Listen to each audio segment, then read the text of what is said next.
President Peter Lord-Bowness, who unfortunately could not join us live because of other concurrent commitments. We are honored also to have with us the Honorable Bardish Chagger, Minister of Diversity, Inclusion and Youth of Canada. Welcome, Minister. And then we'll have the Secretary General of the OSCE Parliamentary Assembly, Roberto Montella. So we'll start now with the video message by Lord-Bowness.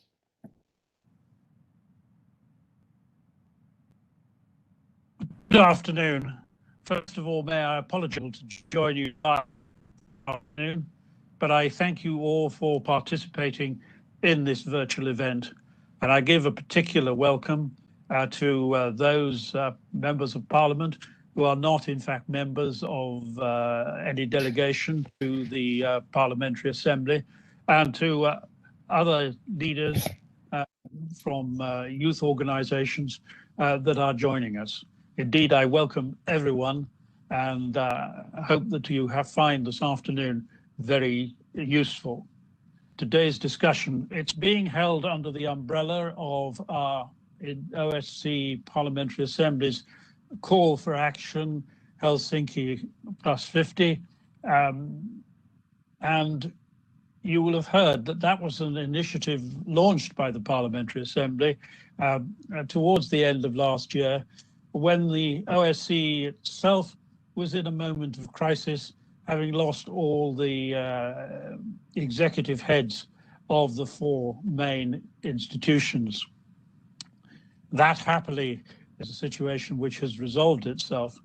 But nevertheless, the Parliamentary Assembly decided to launch a call for action to examine how OSCE could maybe made more effective in the future, and more to the point, not to tell national governments or the Permanent Council what they should do, but rather to examine how we as a Parliamentary Assembly and parliamentarians can assist.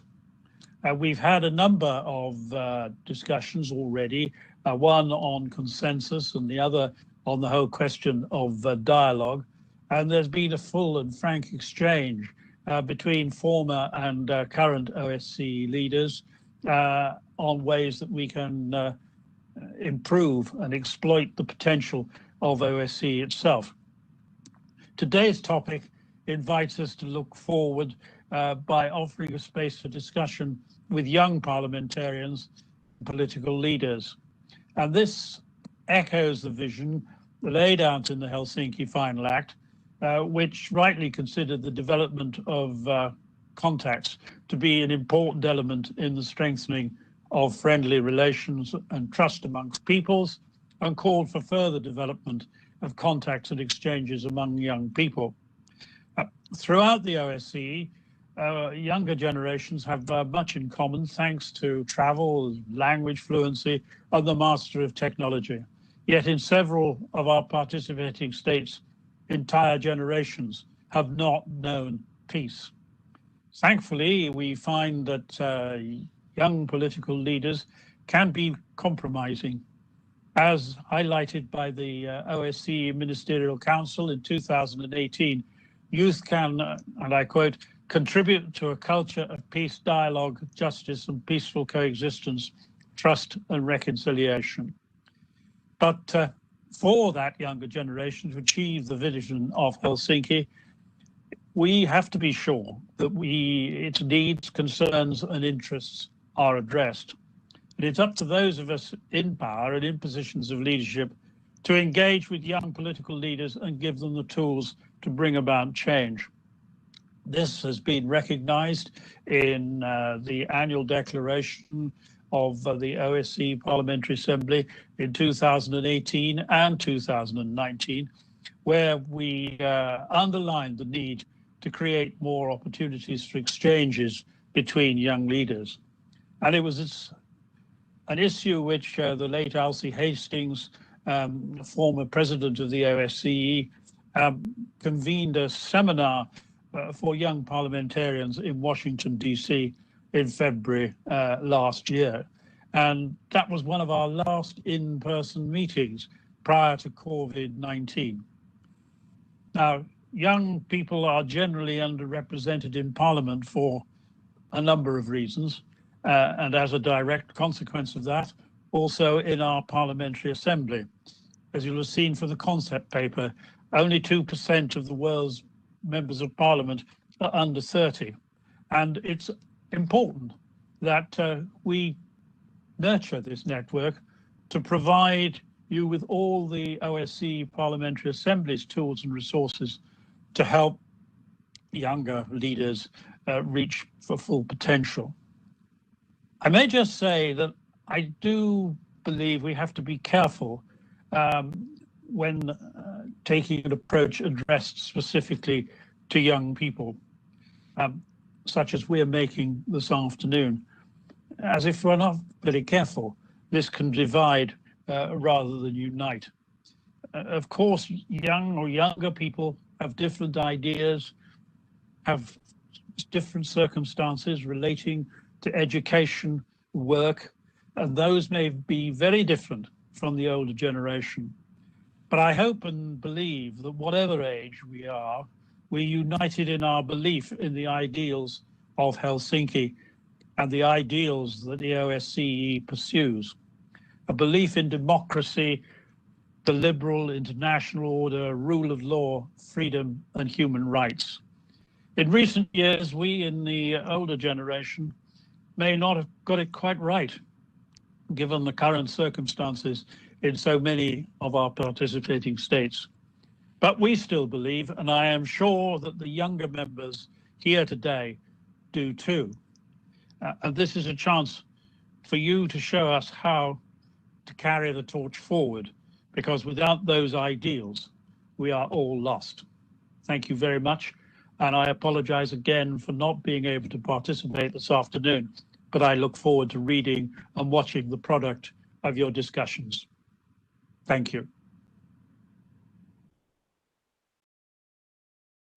Minister Chagar, we're glad to have you with us this afternoon. Thank you very much for finding the time, and you have the floor, please. Thank you very much. Hello, everyone. Bonjour à tous. I'm joining you from Waterloo, Ontario, Canada, on the traditional territory of the Anishinaabeg, Haudenosaunee, and Neutral peoples. And I want to thank the Honorable Dr. Hetty Fry for inviting me to speak with you today, and thank you to the OSCE Parliamentary Assembly for having me here. It's a pleasure to connect with you today. Je suis ravie de me joindre à vous aujourd'hui.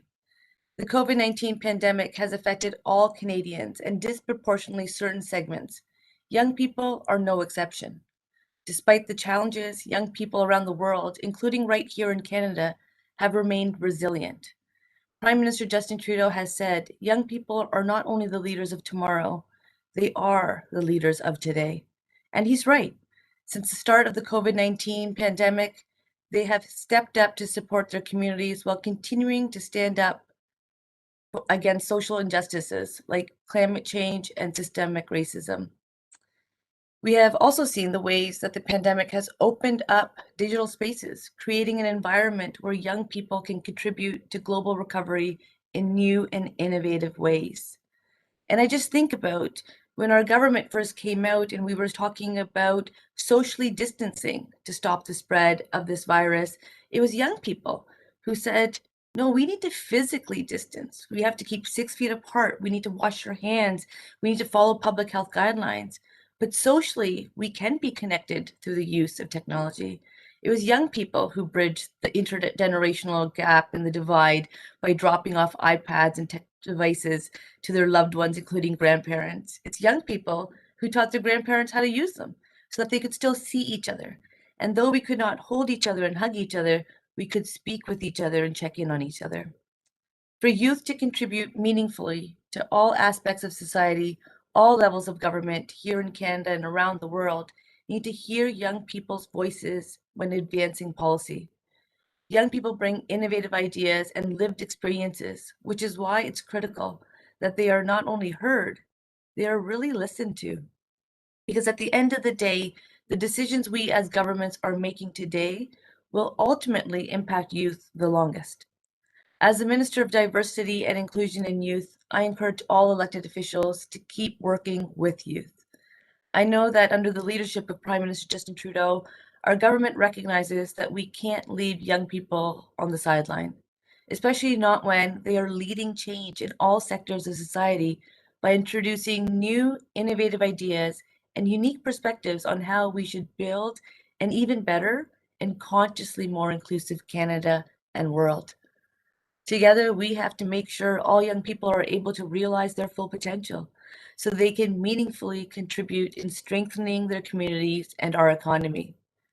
Empowering young people is not only the right thing to do, it's the smart thing to do. Because what young people do matters. Everyone here is proof of that, and I can't wait to see what comes next. Tout le monde ici est à la preuve, et j'ai bien hâte de voir la suite. I hope you enjoyed the assembly, and remember, your emerging leadership is key to the social, political, environmental, and economic future that will help us build a consciously more inclusive global community. Keep well and safe. Thank you so much for having me. Merci. Thank you so much, Madam Minister. I'm sure that your comments will provoke reactions during the debate, and I'm looking forward to that. But thank you very much. Now we have Secretary General Montella. Roberto, please. Thank you very much, Ambassador Zanier, and thank you very much for setting up this event, also to Aydin and Nocerk here at the International Secretariat. We have around 70 participants, and this is a meeting where I will welcome you in the framework of the Call for Action, Helsinki Plus 50 initiative. Indeed, we cannot talk about the future of the organization if we do not involve the youth. And I myself have participated several times in youth events. The last one was in Washington, D.C. last year under the chairmanship of Elsie Hastings, who left us. And that was a very enriching event, because when you interact with the youth, you have a lot to learn from them. I welcome our guests. Minister Chagger, thank you very much for your intervention, especially for underlying the fact that youth not only have to be listened to, but they have to be heard, but also listened to. And that's exactly what we try to do here in the Parliamentary Assembly, also with this event. And I would also like to welcome Ambassador Cuesta, the chair of the Group of Friends of Youth and Security, Rosalind Mariba, the CIO Special Representative on Youth and Security, and Anastasia Fusco, the advisor on youth security in the Secretariat. And finally, thank you also to the youngest participants of today's event, Melanie Helm, Climate Crisis and Migration Team Leader, and the UN Studies Association, who impressed our parliamentarians a few days ago in another similar event. There are two interconnected topics at stake here today, youth empowerment and youth vision and perspectives. And I think the first, in order to achieve the first, we have to also look at the latter. Youth vision are an indispensable component of policy making, and you as young politicians are the ones who can provide us a perspective. And this is why your role is very important, including your role as representation.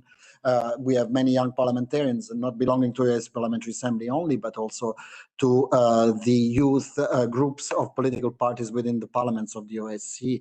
And I think, for instance, your voice is very important when you talk about climate change agenda, something which is incredibly urgent for us. And as the UN Secretary General told us, one of the biggest priorities in today's geopolitical world. This is well recognized also in paper. There is, for instance, a UN Security Council Resolution 2250, which talks about the critical role of young people play in promoting and mainstreaming peace, security, human rights, and there are also decisions of the OSCE Parliamentary Assembly and the OSCE on youth.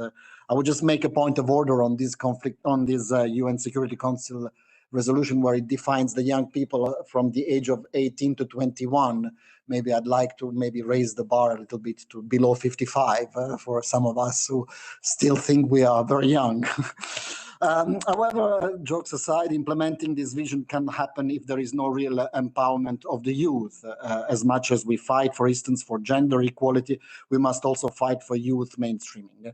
And we've done this within the OSCE Parliamentary International Secretariat. You will see most of the staff of the International Secretariat is young people.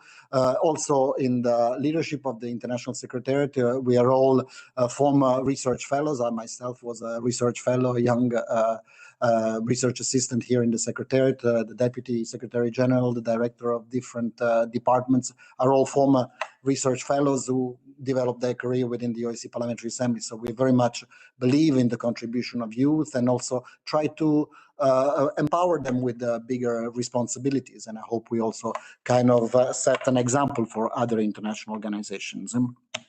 So my only message here is to the young political participants, politicians who are participating in this event, is to think big, is to have a long-term strategy, and to dare, not to be shy about putting up ideas and also challenging the older leaders in your respective parliaments to implement policies that are in the interest of the future generations. With that, thank you very much, Ambassador, and I look forward to learning something. Thank you, Secretary General. Like you, unfortunately, I cannot really claim to be still a young leader, but I certainly would like to be considered a strong supporter of any initiatives to empower youth in decision and policy making. So this is the spirit of the discussions now in the opening panel. And we will begin with one of the young members of the OSCE Parliamentary Assembly, Roger Padrini from Andorra. Roger, you have the floor, please. First of all, thank you very much for having me for having a meeting around. My presentation will be structured in 3 main points. Firstly, talking about a generation crisis. Secondly, the second point is increasing disaffection and the role of the OCPA in responding to an entire generation. And thirdly, to conclude, final conclusions and proposals for improvement. So let's start. As I told you, the first point is the times we live in, a generation in crisis. The pandemic caused by COVID-19 has once again highlighted the particularities and fragility of youth. We are in a crisis and post-crisis scenario that could mean a setback for the rights and well-being of citizens, especially the youth, which could be called the generation between crises, the world economic crisis of 2008 and the current health and economic crisis. In addition, this situation can make it even more difficult for the autonomy, the future prospects of young people, the exercise of full citizenship, and the goal of achieving a more just, egalitarian, and cohesive society. The current transition scenario is open and involves a paradigm shift, as well as a multitude of uncertainties for many people, especially the younger ones. For this reason, it's essential that institutions promote new policies with a youth perspective as a catalyst for a change in the social reality of this collective. That is, new policies aimed at solving the specific problems of young people. And for this to be successful, it's important that they are based on proposals previously worked on by and for the youth. This is a basic condition in order to achieve legitimacy and effectiveness of these measures. For example, here in Andorra, we have been working for 8 months on the elaboration of a document that includes all priorities and needs of young people, framing it in a post-pandemic context. Specifically, we are working on a proposal agreement on youth based on the contributions of civil society and all the political leaders represented in the parliament, as well as extra-parliamentary forces. A proposal that we hope will be approved by the Conseil General, our parliament, soon. A proposal that follows a bottom-up model, a proposal that is based on consensus at all stages. But this is only a state policy, and we must take into account that not only a state response will resolve shared problems among the youth of the member states of the OSCPA. The reflections I will present below want to be a catalyst for a change in youth policies within the framework in which we are, multilateralism and the state cooperation within the OSCPA. Because now It's the time to promote a supranational policy that offers real opportunities for young people in order to make the decisions that affect us as individuals and as a group. A collective, the youth, that wants to be active and a main character in the social transformation to come. So the second point, as I told you, is the role of the OCPA in responding to an entire generation. The paradigm shift and the introduction of the youth perspective is the first point that I want to talk.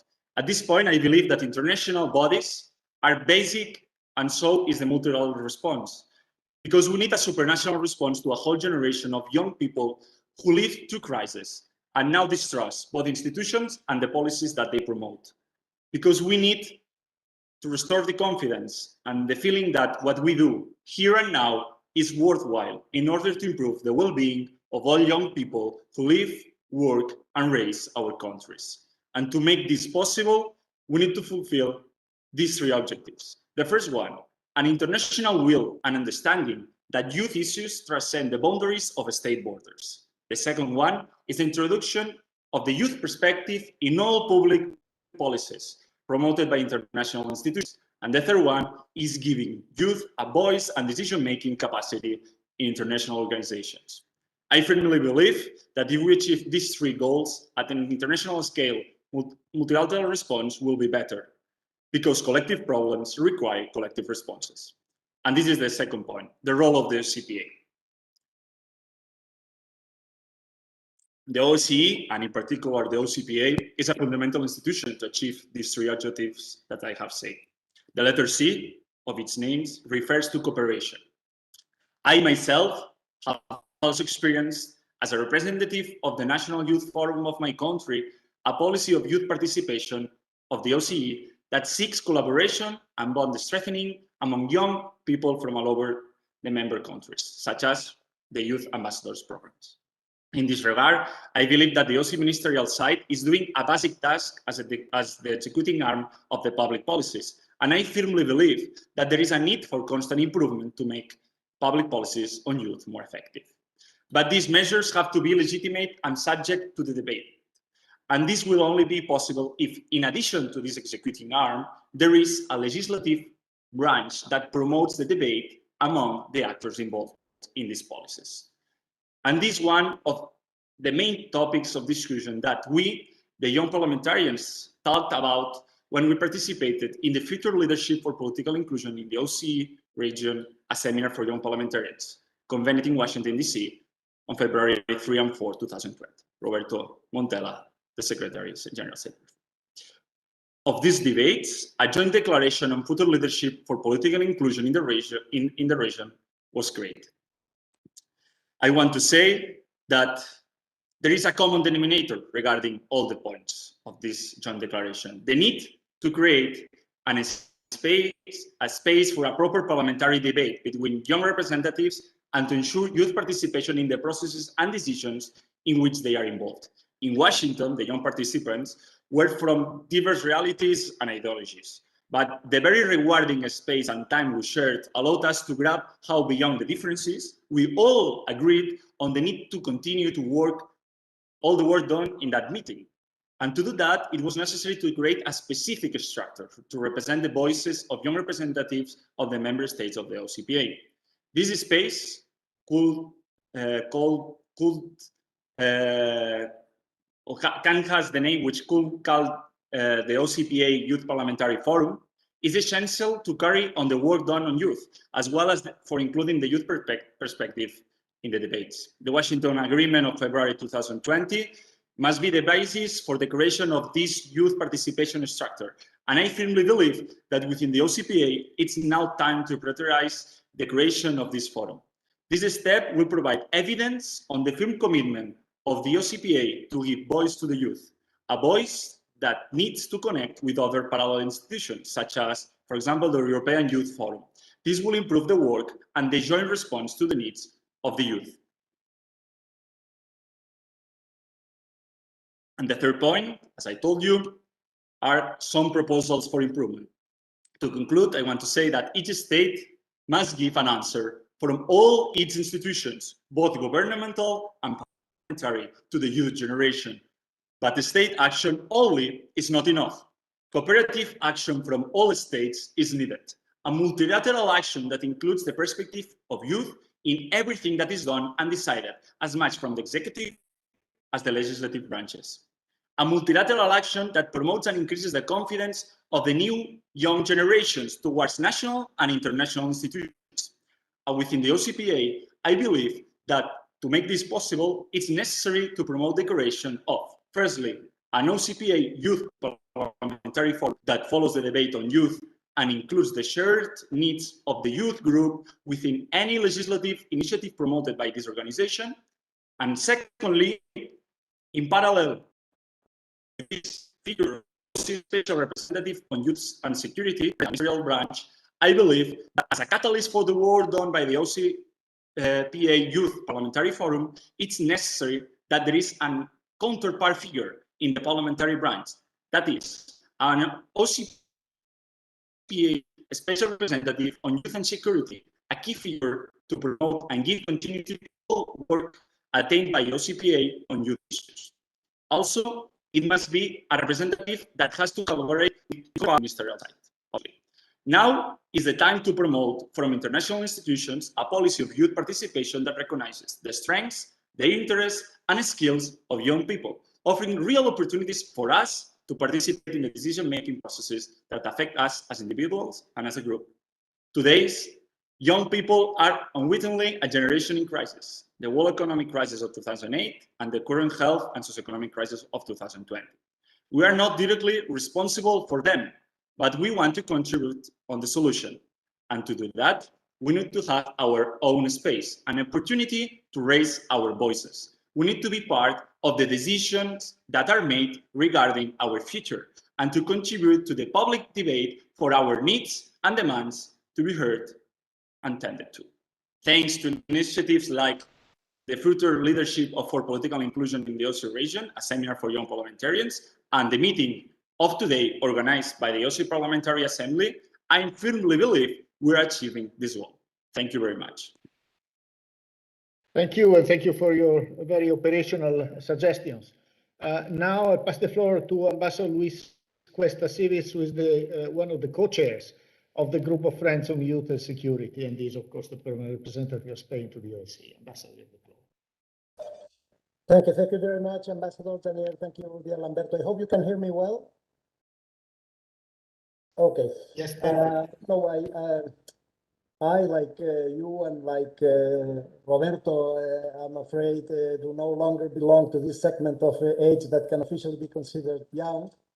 But like you, I like to think that I still have a young spirit, and certainly co-chairing this group of friends of youth and security in the OSCE rejuvenates me. And being in contact with young people, and especially with fresh ideas on how to involve them and empower them in the decision and policy making of issues that are very relevant for them really makes me feel young and keep this young spirit. So thank you very much for this invitation to be with you this afternoon. The purpose of my intervention, if you allow, will be threefold.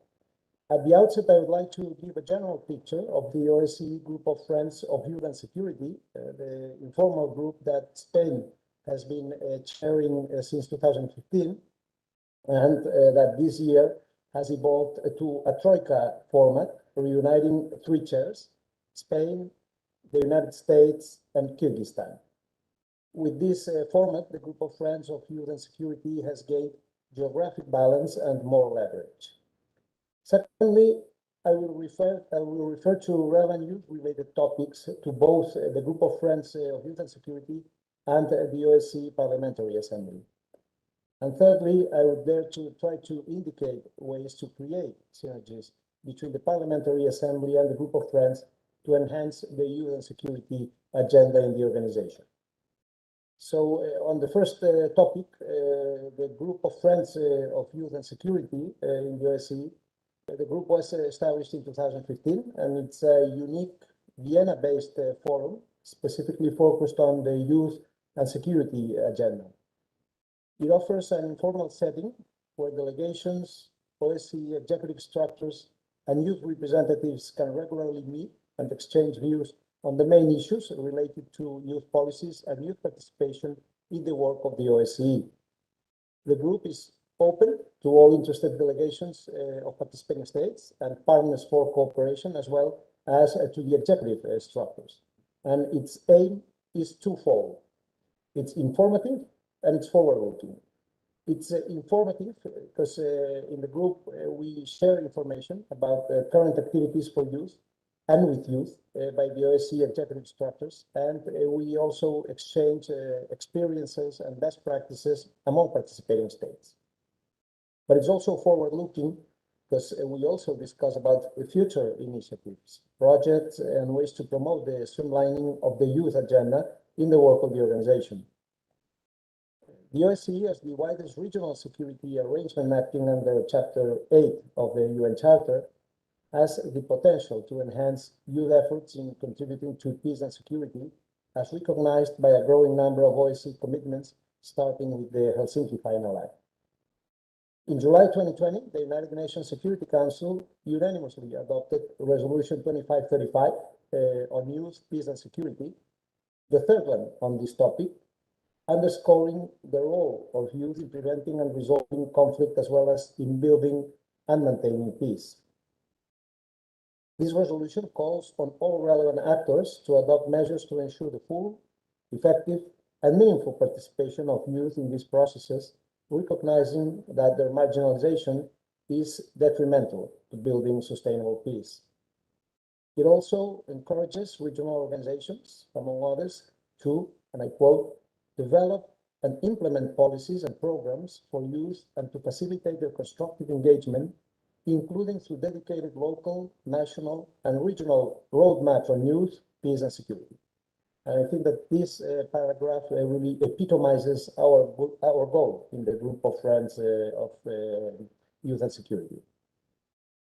On the relevant topics to both the group of friends and the OSCE Parliamentary Assembly, I would dare to say that up to the last years, the youth agenda in the OSCE was focused mainly on the first dimension, and more concretely on violent extremism and radicalization and extremism leading to terrorism, featuring youth more as security consumers rather than providers of security.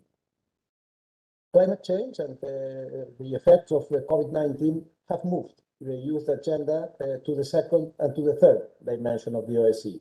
And I think that this is a positive development, provided that young people are empowered.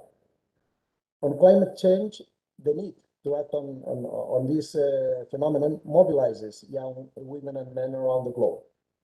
In recent years, political activism among the younger generations has provided new momentum for addressing crucial questions of environmental sustainability, global warming, and the need to increase international efforts to combat climate change. This trend has highlighted the demand of young people to engage in new and different ways, both politically and socially. Prominent activists and experts have pointed out the necessity to make the voices of young people heard and to take into account their perspectives and needs when designing environmental policies and efforts to combat climate change in the upcoming years. In line with this, young women and men are providing creative and easy-to-adopt solutions, indicating their readiness to commit and take more responsibility.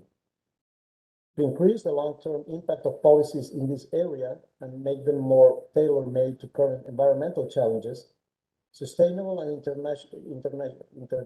intergenerationally just solutions will require the active political engagement of young people. As part of the OSCE's comprehensive approach to security and cooperation, questions of sustainability and environmental security, as well as cooperation on efforts to combat climate change, play a key role. Since the 1975 Helsinki Final Act, the OSCE continues to acknowledge and promote the role of young people in contributing to peace and comprehensive security efforts across all three dimensions. The Declaration on Youth and Security adopted at the Milan Ministerial Council has reconfirmed this need to integrate young people's perspectives to address security in a more inclusive, effective, and sustainable way. Furthermore, the Luxembourg Declaration of the OSCE Parliamentary Assembly 2019 has put forward the resolution on the integration of gender and youth perspectives in efforts to combat climate change, incorporating the global calls on further including young people in the political arena to combat climate change. Examples of how the organization supports youth political participation through its institutions and field operations are, for instance, initiatives like the creation of youth advisory groups, the establishment of the youth networks like the Central Asian Youth Network, and summer schools promoting dialogue and mutual understanding among young people, which are just some examples. A key role to ensure the continuity and the sustainability in these efforts is played by the special representatives on youth and security, an important asset in our youth and security acquis. On the effects of COVID-19, I think that young people have taken the brunt of the economic fallouts that have followed the COVID-19 pandemic. The impact on youth employment has been severe in the form of lost opportunities and worsening of the quality of jobs for young people. Education systems have also been affected. Access to social protection has also an impact on young population. And yet, across the OSCE region, many young women and men have led innovative initiatives aimed at building resilient communities against the background of the pandemic. The pandemic calls for intergenerational solidarity, global, innovative, and inclusive policy solutions in order to avoid that youth affected by the pandemic becomes a COVID-19 lost generation.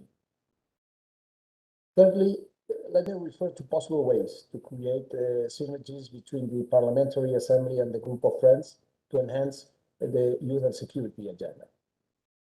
Effective and sustainable responses to security challenges require inclusive approaches. Young women and men are driving social progress and inspiring political change, and youth across the OSCE area are eager to contribute to tackling shared security challenges, but doing so effectively requires specific tools, skills, and competencies. Investing in capacity building programs for youth is critical to realizing their full potential to collaboratively foster peace and security both during and after the COVID-19 pandemic.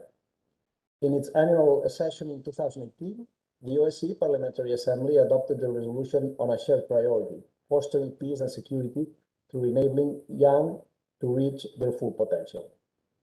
I consider there is merit in exploring ways indicated in this resolution to create synergies between the Parliamentary Assembly and the Group of Friends of Youth and Security in order to enhance the youth and security agenda, like, for instance, the establishment of a forum of young parliamentarians that has just been mentioned by Roger Padreni. The Group of Friends of Youth and Security and the OSCE Chairmanship in Office have experimented in the field of organizing young fora with good results, like in Malaga in 2017 with the Malaga Decalogue, or the Youth Forum organized by the Slovak Chairmanship in Office in 2019 that resulted in the inspiring and eye-opening Youth Perspectives 2030. An oversight by national parliaments of youth national programs devised by participating states could create a positive thrust to young initiatives. There are good OSCE recommendations, many of them reflected on the Malaga Decalogue, which contains a mandate to the Group of Friends of Youth and Security to bring them to the attention of participating states for their consideration. The Malaga Decalogue has inspired the work of the Group of Friends since its adoption in 2017 and continues to do so today. There are also national examples like Finland, which has adopted recently a youth national plan. On closing, I would like to announce that the next meeting of the Group of Friends of Youth and Security is due to take place on Friday 4th under the title Enhancing Civil and Political Participation of Youth. And among the participants, we will be honored precisely to host Roger Padreni Carmona, from the Andorran delegation of the OSCE Parliamentary Assembly. Roger, serà un plaer tenir-te amb nosaltres a la reunió del dia 4. It will be a pleasure to have you with us in the meeting of June 4th. We are looking forward to exchange views with him and with the OSCE Parliamentary Assembly and see ways to cooperate to enhance the youth and security agenda. Thank you very much. Thank you, Ambassador De Luis, for not only for the explanation of what the group does and how the agenda has evolved, but also for your proposals on how to move forward on this important issue. I would like now to pass the floor to Anastasia Fusco. She's an advisor on youth and security in the office of the Secretary General of the OSCE. Anastasia, you have the floor. Thank you, Ambassador. Good afternoon, colleagues, excellencies. Thank you to the organizer for organizing this very important event. I prepared a speech, but I would like to engage more in a discussion because I think that already a lot has been said until now. And maybe I would like to share firstly a reflection about what works in the OSCE, and also making the link with what Ambassador Cuestas just said. So I assumed this position a year ago, and this allowed me also to look at what has been done until now with fresh eyes. And I noticed that the recipe until now has been political commitment. So all the developments at the OSCE have been made possible, actually thanks to Spain being the real pioneer. And then thanks to the subsequent chairpersonships, would put youth as one of the priorities of their agenda. Then the strategic guidance by management, because as you know, or you may know, the OSCE doesn't have a youth strategy, a youth official strategy, but the Secretary General, the heads of institutions, of missions, parliamentarians have made youth an important agenda in the top, an important topic in the agenda, and they have provided strategic guidance on the work that we could do. The third is the commitment of staff, who developed very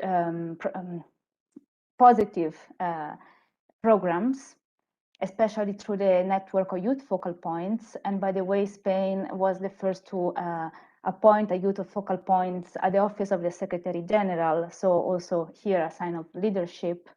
And starting from this reflection, my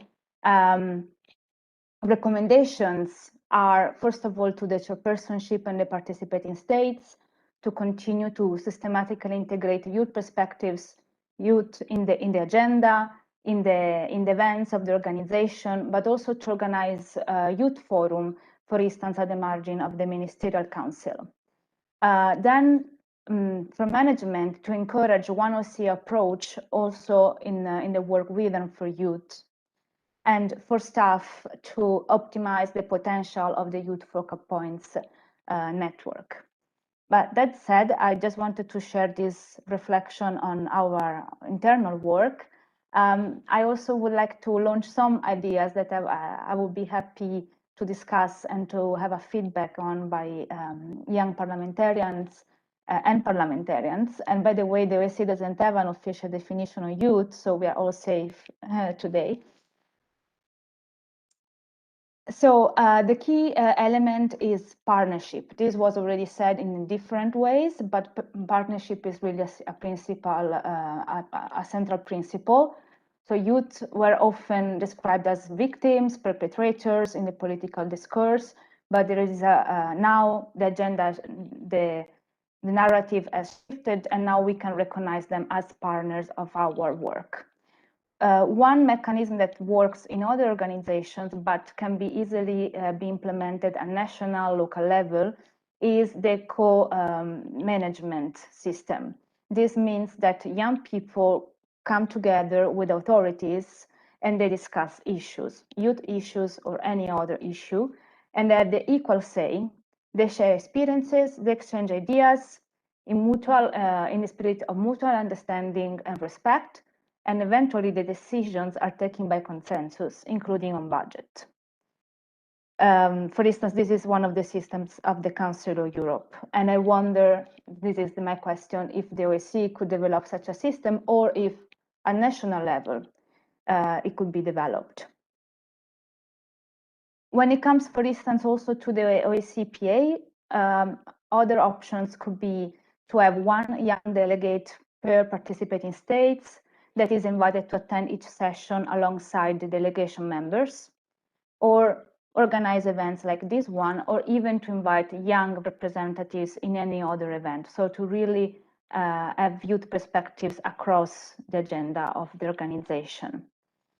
And also to keep in mind that youth representation, youth participation should be also not only meaningful but diverse, and we should make sure that we to include also members of minorities and also other marginalized groups. As I know that today we will have a speaker from North Macedonia, I also would like to bring up the fact that we have already many good practices, so we don't have to reinvent the wheel. But maybe something that we don't do enough is to share these good practices and see how they can be applied. So, for instance, we are doing now at the Secretariat on Youth by mapping what are the youth mainstreaming strategies in other organizations and also at national and local level, to see also then to inspire the international community and youth practitioners. But I mentioned North Macedonia because as a very good example of cooperation with the OSCE. Indeed, the mission to Skopje has supported authorities in the development of the law on youth participation, youth policies, adopted by the Parliament in January 2020.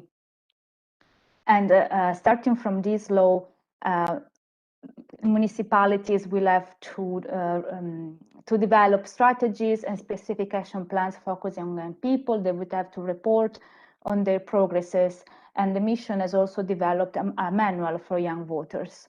So I'm not going to details because I don't want to take the floor on when we have here a representative, but I think that the case of North Macedonia is an excellent example, and perhaps it would be interesting to share these practices with this practice with others and see how it can be replicated. That said, I tend to be brief generally in my remarks, so I will stop here for the moment, and maybe I will continue in the chat or in the discussion, because there are many topics, many aspects that we could cover, but I would like to hear young people. So I thank you for the opportunity to be here, and I give you the floor. Thank you. Thank you, Anastasia. Very practical, very hands-on suggestions. So those are very welcome, and I hope in the debate there will be reactions and we can have a discussion about many of the things you raised. Next now is Melanie Helm from the UN Studies Association, the Climate Crisis and Migration Team Leader. Melanie, you're the floor. Thank you. Yes, thanks for having me here and letting me speak. So I would like to focus on two main questions, which is why is there a lack of confidence of the youth in organizations like the OSCE? But also, why is there this lack of confidence of organizations like the OSCE in the youth? And to start with the lack of confidence of the youth, I really want to point out that actually the youth is excluded from the OSCE. So it really is hard for young people to be heard in democratic processes, to have a voice, an effective voice, and to have an impact. So even if young people are active, and mostly they get active with youth movements like Fridays for Future or other youth movements, they're often misused. Their messages are used in another context against what they advocate for. And there is this lack of trust, and there is it is very hard for young people to have an impact. So I think we should really have a focus on why we are in this situation where we are right now. And then there is this other question that comes to my mind, which is, why is there this lack of trust of organizations in young people? So why are there no jobs for young people in the OSCE? Why is it so hard to get a paid internship? And where are the entrances for young people in decision-making processes? So in finding solutions for that, I think we really need to think big and create new processes and new ways of getting an inclusive representation and decision-making processes. So in my point of view, I think we need to have cooperations on eye levels. So we need to stop talking about the youth as something separate from the society as a whole, because that's not the case, because everyone, independently of the age, somehow has a part of youth in themselves. And we really need to think inclusive and give young people the chance to really have an impact. And yeah, and I also think that there is this aspect of culture which really divides people by age, because in democratic institutions, in political institutions, there is this culture of competition and fighting and getting the best out for ourselves.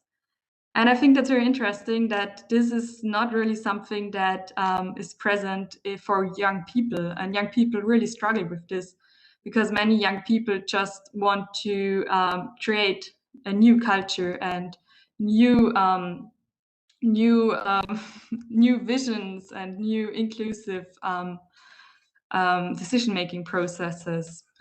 So yes, I really want to express my sympathy to Anastasia's ideas of youth councils, because what I was going to propose was, yes, an idea of a youth council. So to create a space where young people can actually meet and discuss and work on future visions, and to really get their ideas and their demands and their proposals into democratic processes and being heard and having a voice, just like every other democratic representative institution. So I think there is a lot of, there's a variety of ideas already existing, how young people could actually participate in, yes, in organizations like the OSCE. And to me, the only question left is what does the OSCE and other political institutions need to have this confidence in the youth, to trust them to make good decisions, and yes, to rely on their talents and potential that is not based on experience, but to really see and hear them, what they think, and to really appreciate what their values and ideas are. So all in all, I think we really need this holistic picture of different people bringing in different qualities. Some people bring in stability, and this is what really is present in the OSCE, and I really highly appreciate that there's this stability and all the security. But I think young people are needed for creativity and for freedom and for new ideas and for this long vision of the future. So yes, I think we need to break down the boundaries between civil society and youth organizations and organizations like the OSCE. And this is the point where I really want to thank the organizers for this event, to inviting me, because I'm just a random representative of young people, and I'm given the opportunity to speak here and express my opinions. So yes, I'm very thankful for that. And I hope that there is going to be a process of youth councils, an active process which really works together on a personal level with young people, of how to implement youth councils in decision-making processes within the OSCE, and really asking the questions, what does the youth need for the future? Thank you.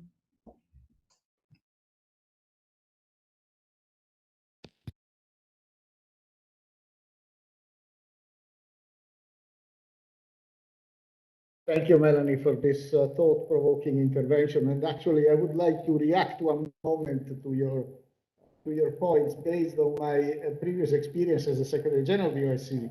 And I can tell you that the way things are, there is no chance that you can have a Secretary General as a representative of a youth because of the how can I say the conditions that are requested in terms of experience and all that. And the same goes for directors. They need a certain number of years of experience to be able to apply for a job.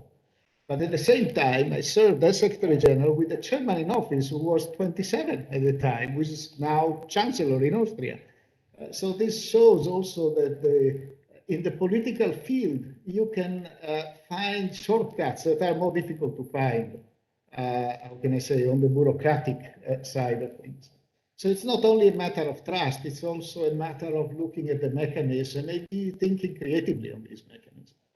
But thank you very much for raising these points. And I would like now to turn to the chairmanship, to the representative of the chairmanship, Rosalie Marbina, to have a perception from her.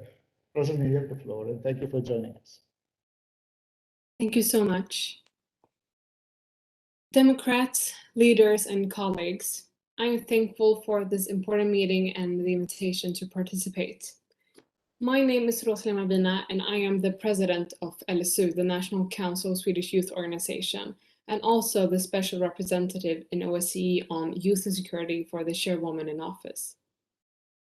As a special representative, the youth movement, democracy, and civil society are at the core of my priority. Without a strong youth movement, there is no strong civil society, and without a strong civil society, there is no strong democracy. We can see that in Europe, Central Asia, North America, and everywhere else. You, as a part of political youth leagues, you are standing on the line and looking into the public sector, but you're also a part of civil society, and that is crucial to remember. You represent people's movement and legitimacy. You should not be thankful to participate in such events like this. This is your place to be, and we are thankful for having you here. How can we protect children and youth on the front line of democracy? How can we enable access to the rights they have? How can international institutions and national states create structures of power sharing to combat the democratic deficit that you, children, and youth are raised into? The corona crisis has taught me something, and that is, if we want something, it will happen.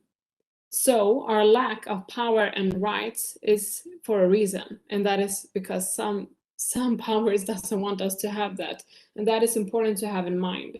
It's not about us not being mature enough or not knowing how to handle power. It's actually other powers seeing the potential and the capacity the young people have and being afraid of that, because with us comes peace and democracy. And in every injustice, to accept and uphold the status quo is the most detrimental approach. And with will comes reforms and financing, and you have the will. The recommendations we will discuss today, they have to be ambitious, radical, and involve all of the three dimensions in OSCE: the political, military, the economic and environmental, and the human dimension. We need to use the Youth, Peace and Security agenda as a tool for accountability to make sure that you are where you should be, recognized, supported, and with great responsibility, just as it should be. And when we talk about youth participation, we have to do it in both terms of representative democracy and also accountability and democracy between elections. These systems of democracy are in strong interaction and enable a core for a liberal democracy that in itself is getting rarer in the world, with now only 32 liberal democracies left, according to the Vidam Institute from the University of Gothenburg. And in representative democracy, young people need to be the pen holders of legislation. It is not only vote at 16, but also being able to elect it at younger age. We need constitutional changes that enable more citizens to participate powerfully in democracy. This includes young people having a fair chance with placement in the ballots and receiving opportunities for heavy responsibilities once they are elected into the public sector. But democratic elections are not given, as you know. That is why my priority is in the youth movement and how we can combat shrinking space. Here, the list is long on what the institutions can do and what the national state shouldn't do to civil society. Never should democratic children and youth organizations face threats and be considered as illegal. Never should children and youth organizations be arrested for demonstrating peacefully, and never should young voices or any voices be diminished or silenced. International institutions have to support by easy funding, youth action plans on national level and strategies on international level, political pressure on national states, and political or juridical accountability. And you here have to help, we need to help each other in this, because we're all linked to different national states and participating states to different international institutions such as OSCE. Also, co-decision making is a great idea as well, with inspiration from the Council of Europe that I want to emphasize here, just as Anastasia recently did in the opening remarks. And it is by your leadership that democracy and peace is possible, only with our methods and clear minds, not imitating what already exists, because that doesn't work. A system with political inequality and injustice, it is a broken system. I believe in you, the new and most political generation. As long as we are true to ourselves, are lost in why we need power, and strive for democracy as a common ideology, we have come far, and we will make sure that the upcoming generations will come even further in prosperity, peace, and democracy. Thank you so much for inviting me, and I'm looking forward to hear your discussions.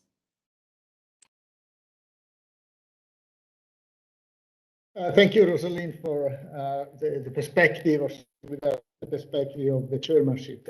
So this concludes the series of introductory statements and the statements from the opening panel. There is a lot of material, I would say, on the table at this point, lots of ideas. So that's an excellent basis for discussion of the many proposals. As you see in the agenda, we have indicated two sets of issues. The priorities for the agenda of an organization from a youth perspective, and I've seen that many of you pointed to longer term issues. And actually, this is one of the considerations I would put forward from my perspective, having seen that very often the organization tends to focus on short-term policies and priorities. But as the more you engage with the younger generation, the more that perspective gets longer. And I think it's important to make sure that this vision and these strategies to address questions that will impact what is now the younger generation over time are already present on the agenda of the organization. Secondly, I think we have many ideas on how to move forward from here in terms of initiatives that can be taken. And this is at many levels. At the level of the Parliamentary Assembly, we heard suggestions to create an effect. Looking back at the joint declaration of Washington, there is already a basis for that. Initiatives like creating a forum. There is also a suggestion to have a broader forum in parallel on the margins of the ministerial meetings of the OSCE, and maybe that could be a hybrid forum. It could be not only either intergovernmental or parliamentary, but it could be both of them. The idea in the Parliamentary Assembly to have a representative. So all these things I would say are on the table, and I would like to invite you all to comment. Finally, I would like to ask you to keep your interventions as short as possible in the debate, and I would like to encourage the panelists to come in and to ask for the floor if they want to react themselves to any of the comments that they hear during the debate. So I will now pass the floor two speakers from Belarus, Maria Vasilevich and Igor Zavaley. Please, you have the floor.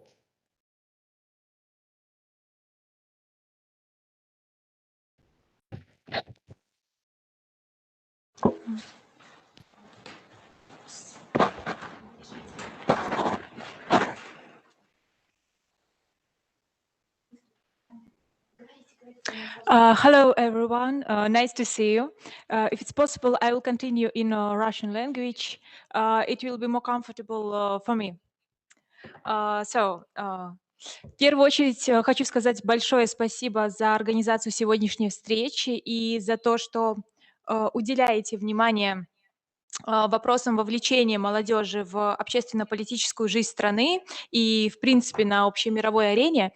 И должна сказать, что у Республики Беларусь достаточно позитивный опыт в этом вопросе. Мне 24 года, и я являюсь самым молодым депутатом парламента в Республике Беларусь. Кроме того, должна сказать, что в прошлом году у нас в стране был организован молодежный парламент, и туда входит около 70 участников от 18 до 31 года. И более того, гендерное равенство там тоже соблюдено. 50% участников женщины, 50 мужчины. Также у нас есть молодежная палата при парламентском собрании Союза России и Беларуси. Я также являюсь участником данной молодежной палаты. И что касается вопросов гендерного равенства, как девушка хотела бы тоже затронуть эту тему, в Республике Беларусь достаточно хорошие показатели, и 40% депутатов Палаты представителей являются также женщины.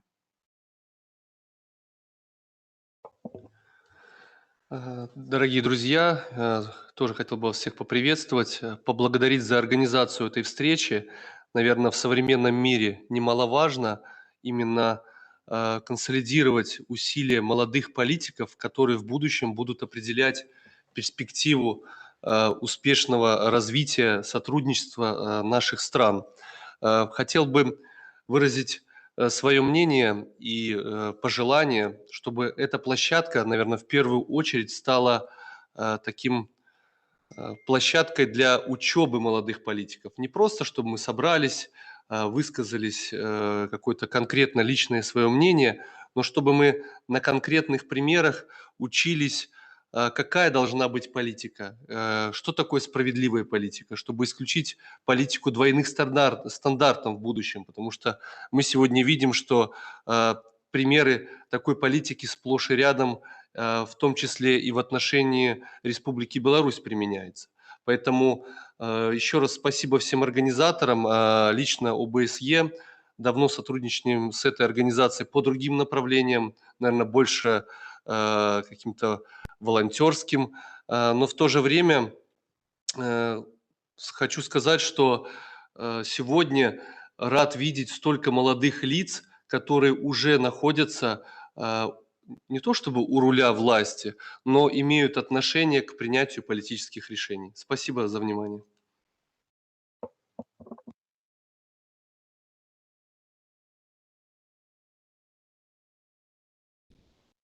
Thank you for sharing with us your experience. I would like to invite Mr. Zavaley to continue.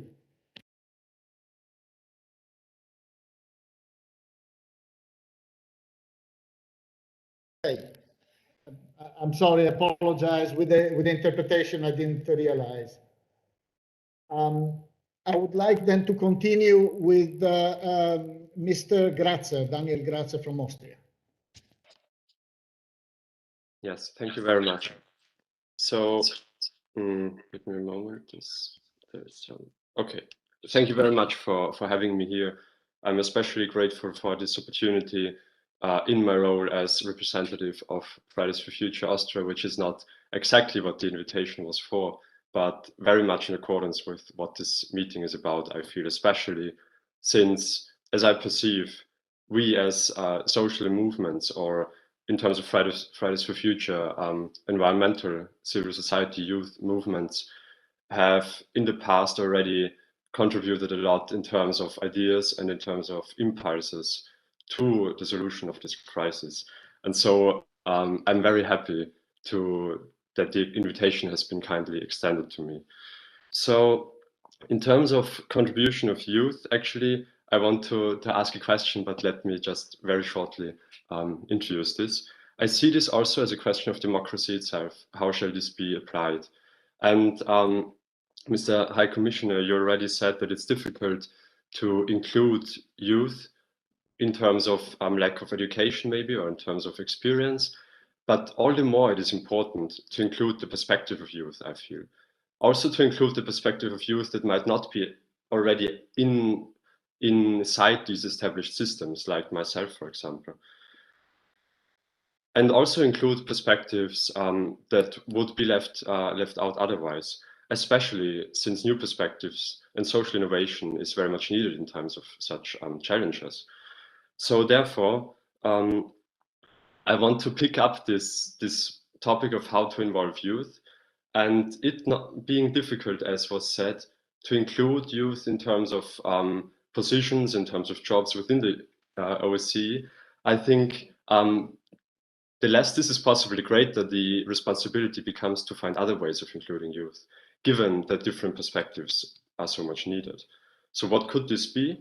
I would like to propose something.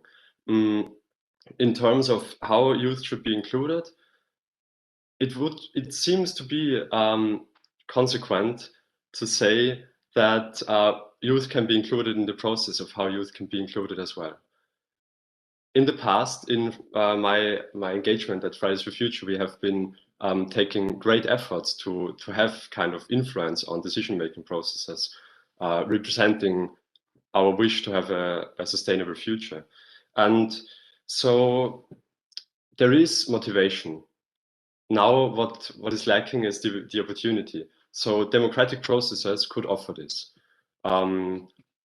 There is a wide range of it. There is many things already happening in terms of democratic processes. But I would really like to ask to the round, what about including a youth democratic process into the framework of decision-making processes? Because that, I like, what is experience? Of course, I see the point that this is important, but also important is different perspectives. So I would really like to ask, what about doing that? And in these terms, I would propose maybe there could be a platform where this should be further developed by way of combining what already exists, connecting that, and also of inviting and getting new inputs from youth while designing a process in which youth can be represented in the OSCE and Parliamentary Assembly. So my questions to the panelists is, what would you think is a way that is feasible in terms of the OSCE structures to really and sincerely include youth in a way that is effective and that also creates trust among youth that their voice is heard? Thank you.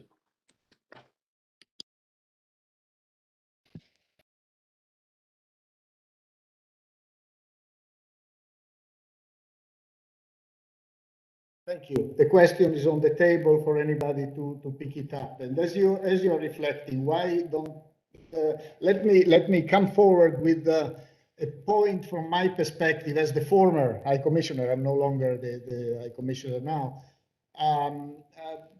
In line with the examples that Anastasia was putting forward concerning North Macedonia, the Office of the High Commissioner had an interesting project in Georgia. And this is a project that goes on also in the absence of an OSCE field operation. The project, which is a relatively small one, is based on the idea of financing internships for young representatives of minorities in Georgia with key political parties in the capital. So the office is financing the presence and the participation of these young local politicians in the mainstream political parties with two objectives. One, which is important, very relevant to what the Office of the Commissioner does, to promote social inclusion. And so considering the diversity of the society, to really increase the participation, the inclusion of everybody. But secondly, also to empower these young politicians to familiarize them with the strategies and the priorities of the main political forces in the country, to ensure that their perspective becomes part of the strategies of these parties. So this is something that could be easily replicated in many places. So models that can serve as source of inspiration for empowering young people. So this is to introduce the state level, like what we have seen in North Macedonia, working on legislation, etc. And there may be other relevant examples on how youth can be empowered at the state level.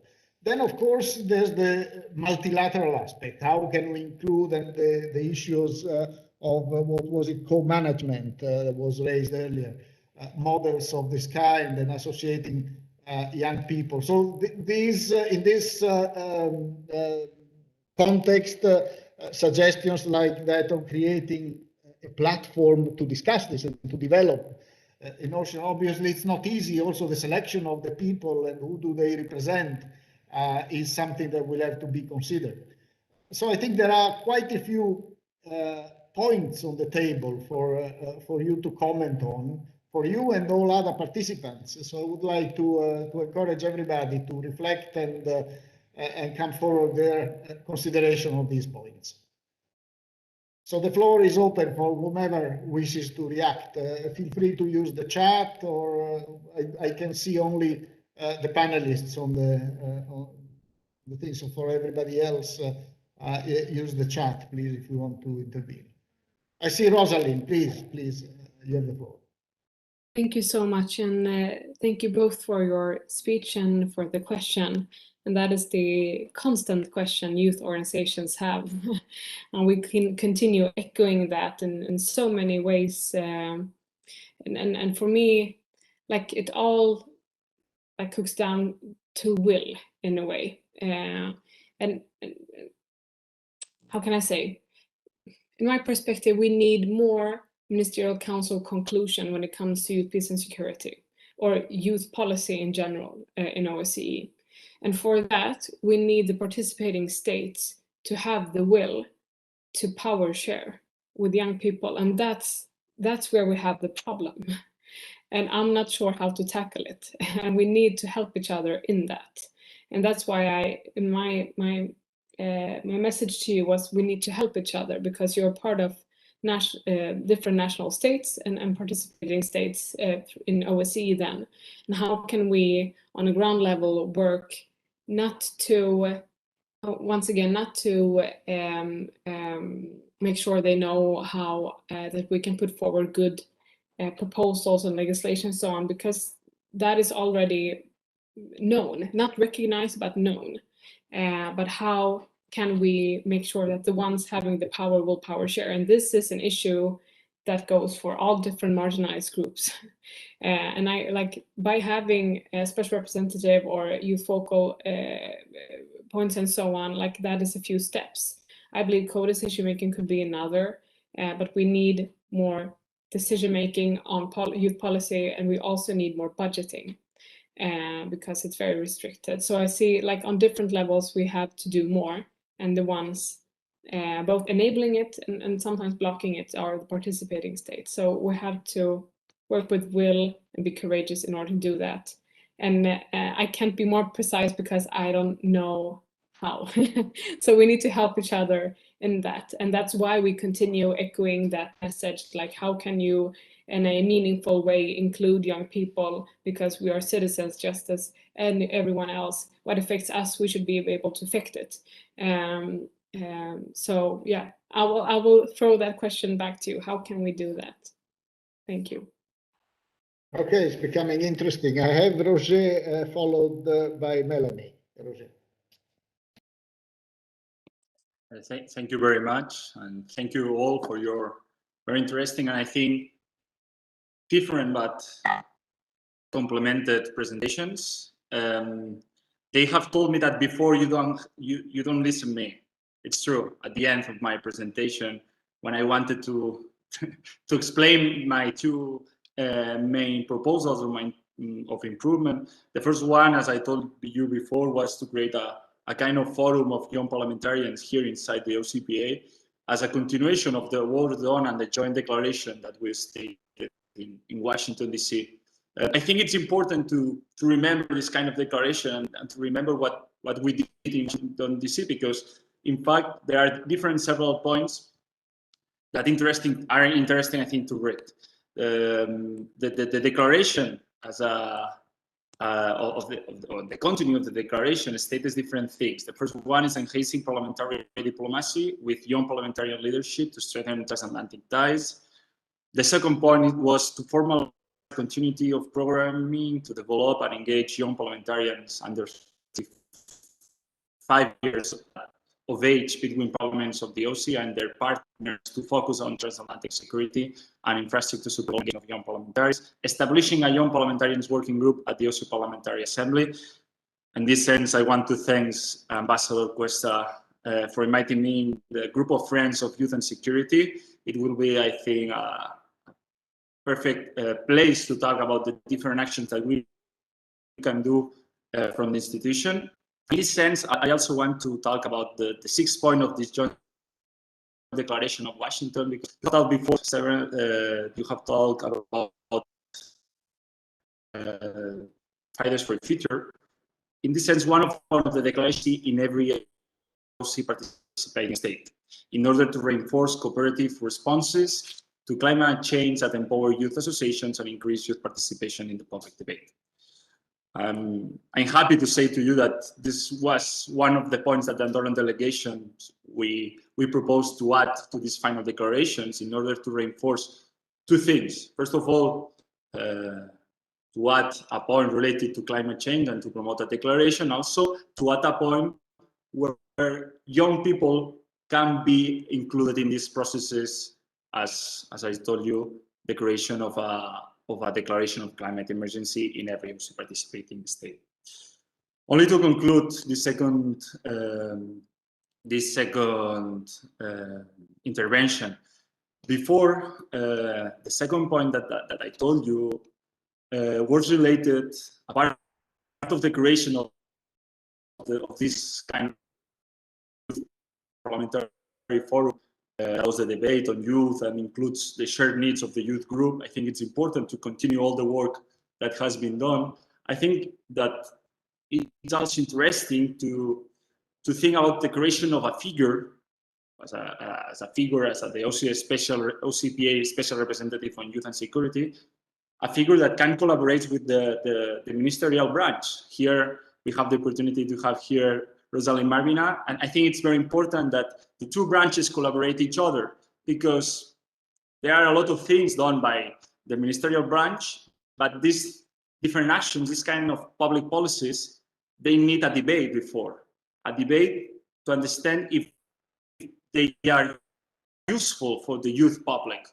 A debate that helps legitimate this kind of public policies. If we don't have this kind of debate, it's very difficult to arrive of what we do here in the OSCE ministerial branch or in the OCPA to our main public, and our main public is the young people. And I think that both ideas are related to a more formal proposals and not they are not enter in the main topics that can interest our youth. I think that they are important because firstly we have to think about the creation of institutions that allow young people to participate. So these 2 things: firstly, an OCPA forum of young parliamentarians, and then, as I told you, I think it's very important that an OCPA youth parliamentary forum continues all the work done in all the meetings related to youth. But for this, I think it's important the creation of OCPA special representative on youth and security that obviously has to collaborate with its counterpart from the ministerial side. That's it. Thank you. Thank you, and sorry for being so long. May I just follow up your intervention with a question, if you don't mind, Mr. Padreni? You are a member of the Parliamentary Assembly yourself. And so you're telling us that there should be this youth parliamentary forum. I suppose the special representative is more of a call of the president. But why is this not happening? Have you proposed it? Is anybody pushing back on this, or is there a lack of follow-up to the Washington declaration? Can it be done, or do you expect difficulties or resistance in creating it? Thank you, Lamberto, for your question. I was OCPA member 2 years ago. I am now 27. I was 25. So during these 2 years, I have been understanding better and better how it works, the OCPA institution, and I have institutions, because I think that first it was Melanie Helm that told it's very difficult for young people to arrive to these institutions, and also when they arrive, it's very difficult that they raise their voices. For raising the voices of young people, it's important that they have an institution, they have an organization, they have a space, doesn't mind the name, and a space for raise these youth perspective ideas. That's why I have arrived at the conclusion after participating in this event in Washington, where all young representatives of different countries were arriving at the same conclusion, that necessary the need to create this kind of a space. And then watching how it's structured, the OC ministerial side, and then watching in these 2 years how it's structured, the OCPA organization, I have seen that different topics are in parallel. There are representatives in different matters that are in the OCPA organization and they are in the OC ministerial side. But talking about youth, there is a representative or there is an organization in the OC ministerial side, but here in the OCPA, we don't have it. So I think that this kind of organization created here in the OCPA side could reinforce what the minister side is doing. So both forces can collaborate with each other. And I think if we arrive and the OCPA organization arrives at the conclusion that it's important to create this kind of organizations, the debate related to youth perspective will be in the agenda. And it's very important because youth policies doesn't exist exactly. It exists public policies with youth perspective. But if we don't have this kind of spaces, it's difficult to arrive the youth perspective in the decision-making processes. I don't know, Lamberto, if I have answered your question, but this is my experience. Yes, absolutely. But I see Secretary General Montella would like to jump on this issue and to comment. Roberto, please. Thank you, Ambassador. No, it was just because you asked whether there are pushbacks within the Parliamentary Assembly and how does it work. Of course, there are no pushbacks, as you know. Here, I'm also one of the youngest Secretary Generals ever elected to this assembly and other assemblies. So, no, there is no pushback. In terms of special representatives, this is a decision that normally it's the president. The president appoints special representatives. So from July, we will have a new president, and that could be one of the ideas that can be launched to the president, whether the president is willing to appoint a special representative of these issues, or the constitution of a committee or a working group.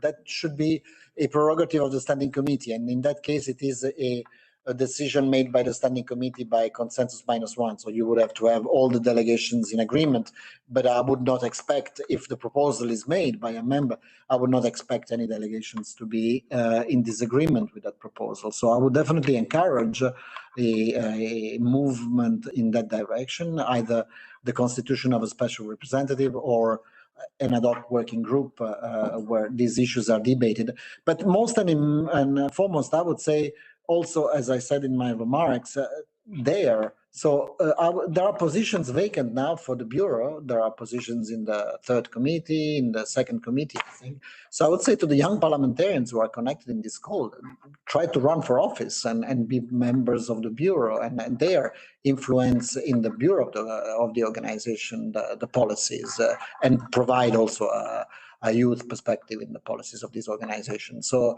also participate in all the election observation activities. Those are open to all members. Somebody also mentioned whether the delegations should be kind of forced to always include a young member. That's something we cannot do from the Secretariat. And then in our rules of procedures, we simply ask delegations to also have an attention to gender, but there are no provisions in our rules of procedures that force delegation to have delegations based on an age, let's say, or providing a young member of parliament. So that's really definitely up to each delegation to decide the composition of their delegations. But then I would say my basic message is go ahead when the new bureau is constituted, ask the new president of the new bureau to look into the possibility of establishing an ad hoc committee or a special representative. And before we actually get to the annual session up to the 7th of June, if there are young parliamentarians ready to run for office, do so. Go ahead. That's very clear, Secretary General, and I would like to encourage all PA parliamentarians present to take note of these suggestions and to act on them. I had Melanie, still she wanted to react to a point raised by Mr. Grazia. Please. Yes, I wanted to react to this question of how change could be induced and who is blocking the change, because I feel like there is this crisis of democracy, and like within the OSCE, I think it's evident that there are problems of efficiency and of effectiveness, because just like defining youth as young parliamentarians still excludes youth, because everyone below 20, 25 actually cannot really be represented, because below 25 you're just not a parliamentarian. So what about everyone who is below 25? What about the real youth? So I want to raise this question, and who is blocking that? And I think if there is a consensus of that there is an exclusion of the youth, there should be no reason to really block change, to implement youth councils or like spaces for youth to actually have a voice, and not just have discussion, but really having a voice in decision-making processes, because that actually is what democratic institutions should be about, representing the entire society. So yes, I really would like to push the point that just extending the group of youth to up to 30-year-old parliamentarians does not really solve the problem. I think we really need to work on new structures in an inclusive process with youth, which should include the entire youth. Yes, and of course, in addition, there is also the work on legislation, because legislative reform, the lower the threshold for people to be put forward as candidates. So having younger candidates as a result of the legislative reforms is another complementary measure that can be considered, certainly. But yes, well noted, and I would like also this to put on the table for further comments. Next speaker I have is Bogdan Ivan from Romania, MP. Please. Hello, nice to see you, all of them. I really honored to be here, and I am one of the youngest member of Romanian Parliament. In Romania, you are only 1.5% of parliamentaries under 30 years old. That is very, very low one. And I hear the opinion of Melanie Helm. I agree with her, and I would like to suppose to your analyze two main ideas. First of one, I think our power, our generation power, are standing in ideas and in network between us.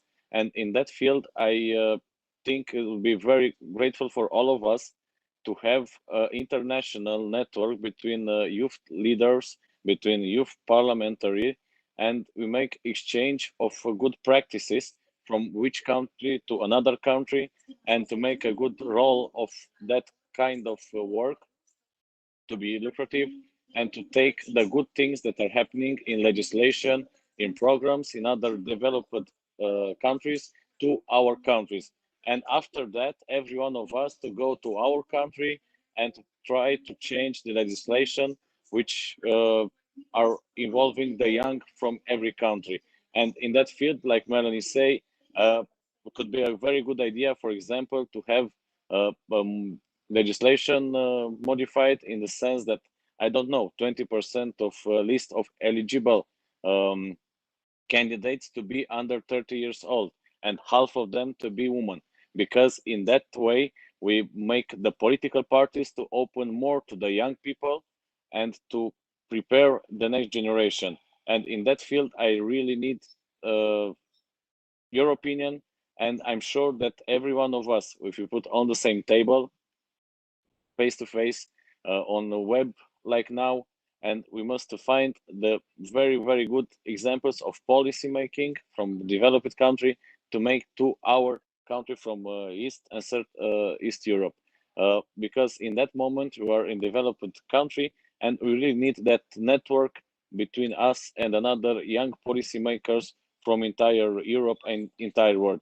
And that's my opinion, and I'll be very glad to hear about a project with that kind of work together, to take good practices and networking between young leaders from entire Europe. Thank you very much.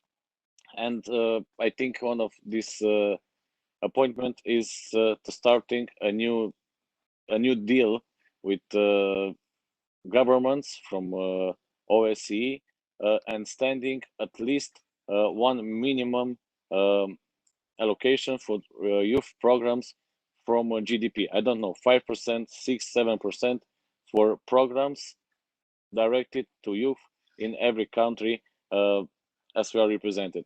But with 1.5% only young bit under 30 years, it's a little bit difficult. Thank you very much. And excuse me, because I'm in the airport. I'm traveling to my electoral college, and I will be out in 20 minutes. Thank you. Well, thank you for participating in this debate also from the airport. And if I understand well, this is even broader than the youth forum, parliamentary forum we're discussing, because this would be a broader network open also to other youth organizations.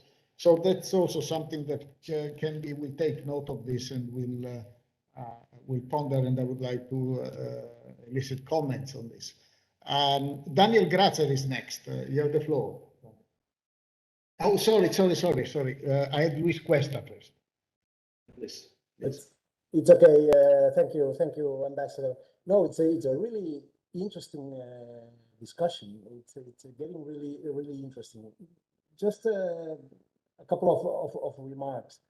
I think that one way, of course, of improving the involvement of young people in the political process is to get them more involved through the institutional channels. In the case of the OSCE, let's not forget that this is an intergovernmental organization, and at the end of the day, the decisions are taken either by ministers or by the delegates in the Permanent Council. So the way to have an influence in the decision-making process of the organization is, first of all, get involved directly in politics. And there are several ways to do that. Of course, to participate in one of the youth associations of a political party, or to belong to a political party and run for election. I think that the different mechanisms that we might think of or might devise will not replace this basic reality or this basic truth. So the way to participate more is to get more involved in the political process.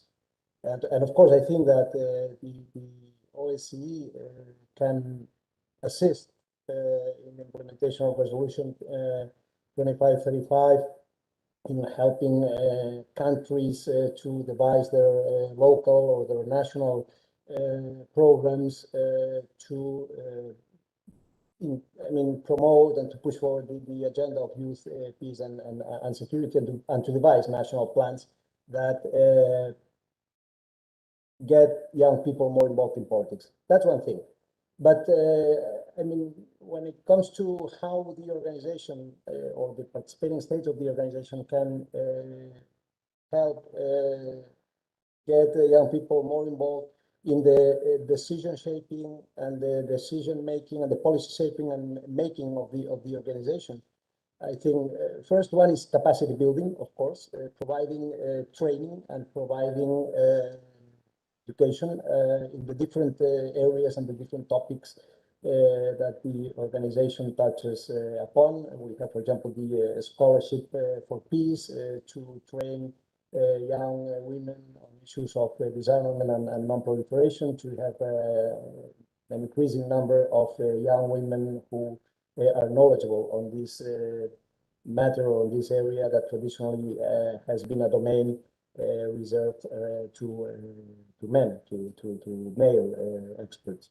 Or, as I mentioned before, the creation of youth advisory groups, or the creation of youth networks like the Central Asian Network, summer schools, summer academies, etc. The second one, of course, the second way to do it would be to create more spaces for young people to participate in the decision shaping and the decision making of the organization, to have a say in the agenda of the organization and to influence the agenda of the organization. And for that, I think that the recommendation included in the so-called Malaga Decalogue of the Malaga Youth Forum of 2017 of organizing a yearly youth forum. I think it's an interesting one. A youth forum that it's a process throughout the year that comes up with several recommendations that can then be taken up either by the relevant bodies in the three dimensions of the organization or by the Ministerial Council itself to pass a decision or a declaration. Or, as it has also been proposed, the creation of a forum of young parliamentarians. And thirdly, of course, the existence and the appointment of a special representative of the chairmanship in office for youth and security to keep this agenda high in the organization and to raise the awareness of delegations and of the Permanent Council on the importance of the youth, peace and security agenda, and of having young people more involved in all the different areas that have to do with the future challenges and risks that they have faced. I think it's important. It's another interesting area. So it would be the three things: capacity building, the creation of more spaces, more platforms where they can participate, and this special representative for youth and security, which is also very, very important. Thank you.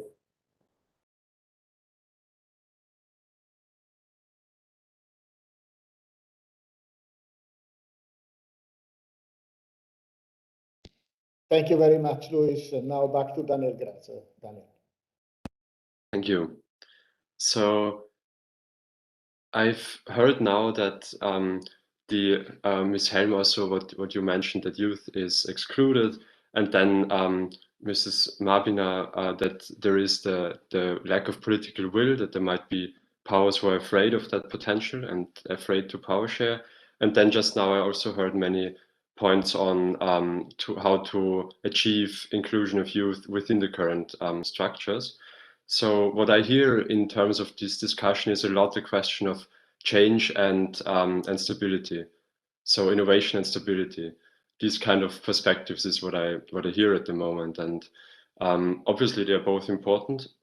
But my point that I want to make here is that they are both important. And we have, from my perspective, obviously has a lot to do with the climate crisis. And what we did in the last 2 years at Fridays for Future was just to urge decision makers to choose change over stability in the face of a crisis which makes stability disastrous. So this is a short plaidoyer that I want to give here, to have the courage to also choose change. And what does that mean? There could be many ways of democracy besides representative, for example, participatory or deliberative democracy. And since our current systems embody a lot stability, which has great value, but in the face of crises such as these, there might be also other things needed. So I would make a short plaidoyer to also stress, for example, deliberative democracy as a way to reach youth very directly and very effectively. And then to have, for example, I was also happy to hear Mr. Quester the point of more platforms. And if this is done, just a short example. Currently, there has been in Austria the elections of youth representatives of academic students, and participation was so low, like all-time low. Why? Because it does not have much competence. It does not have a lot of freedom to change things, and so people just didn't go there, didn't vote, because it doesn't pay off to go voting if the people you vote for can't do anything.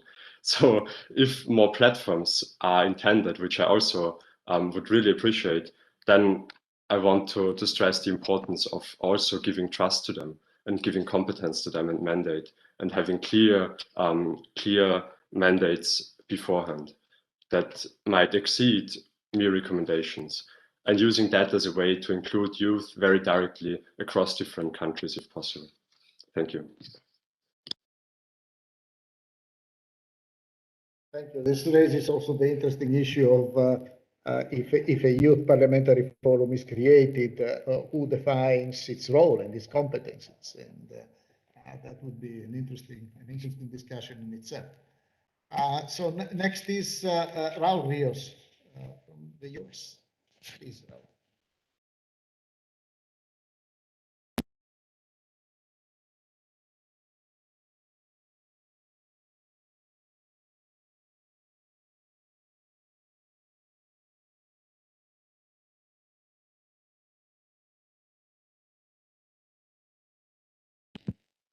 Some connection problems there. Let's move on to the next, and we may return to Raul if to solve these connection problems. Simon Marian Hoffman. Yeah, hello everyone. Thank you for the opportunity. I'm come from Germany, and I was really related a program like a German Youth Council. We try to change the system to create our own youth council, and there was a really problem we get because there was no understanding or no seeing of the youth. And for us, it was really a border to speak really true to the people, because we have a lot of world pain. And this is what the Fridays for Future have. All the young people, they feel, okay, there's something really go wrong with our world. There's a lot of crisis, and we need new ways. And to reach security, that's like not the main task of the youth right now. It's more about like we need programs or ideas, visions where we can live in 50 years also on this planet. And it's like, therefore, for develop such a culture where we live in cooperation, where we live in understanding and seeing, and we need an empathic way. And it's also like we need more circles where we can overcome patriarchy structures. And our program, we thought like we can make a youth council with people not like they get studied or they are achieve something or want to make a political career. We want to have everybody of the youth, of every background, and there we thought, okay, we can make like a I don't need the word, like select some random people just with the opportunity to give a perspective of the youth. And if we do something like this in a European way, I think there's a really big room where we can develop something new. And this is what the youth need. They need a place where they can give or transformate something where we can give to make the the project to their own, that they can develop their own identity with this task or with this work. And therefore we need freedom. And I think like to get security is like the balance between freedom and order. And we need to get the right order for everybody's freedom and individual security. We need to have freedom for the people, for the young people. They can develop new ways of cultures.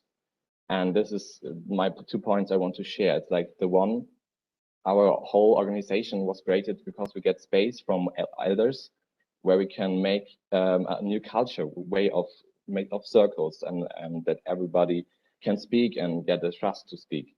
And also like a way where we can speak out of the heart and not all of our intelligence ideas. It's like more about what is really relevant to us. And this is really important to see the people. It's not about just people, it's about human and characters and historic own ideas and own pain and own wishes for the future. They want to achieve something, they want to transformation something. And this is for me like the role of the youth. We have to give them space where they can make their tasks for the society. They can develop something new where we can include in the system.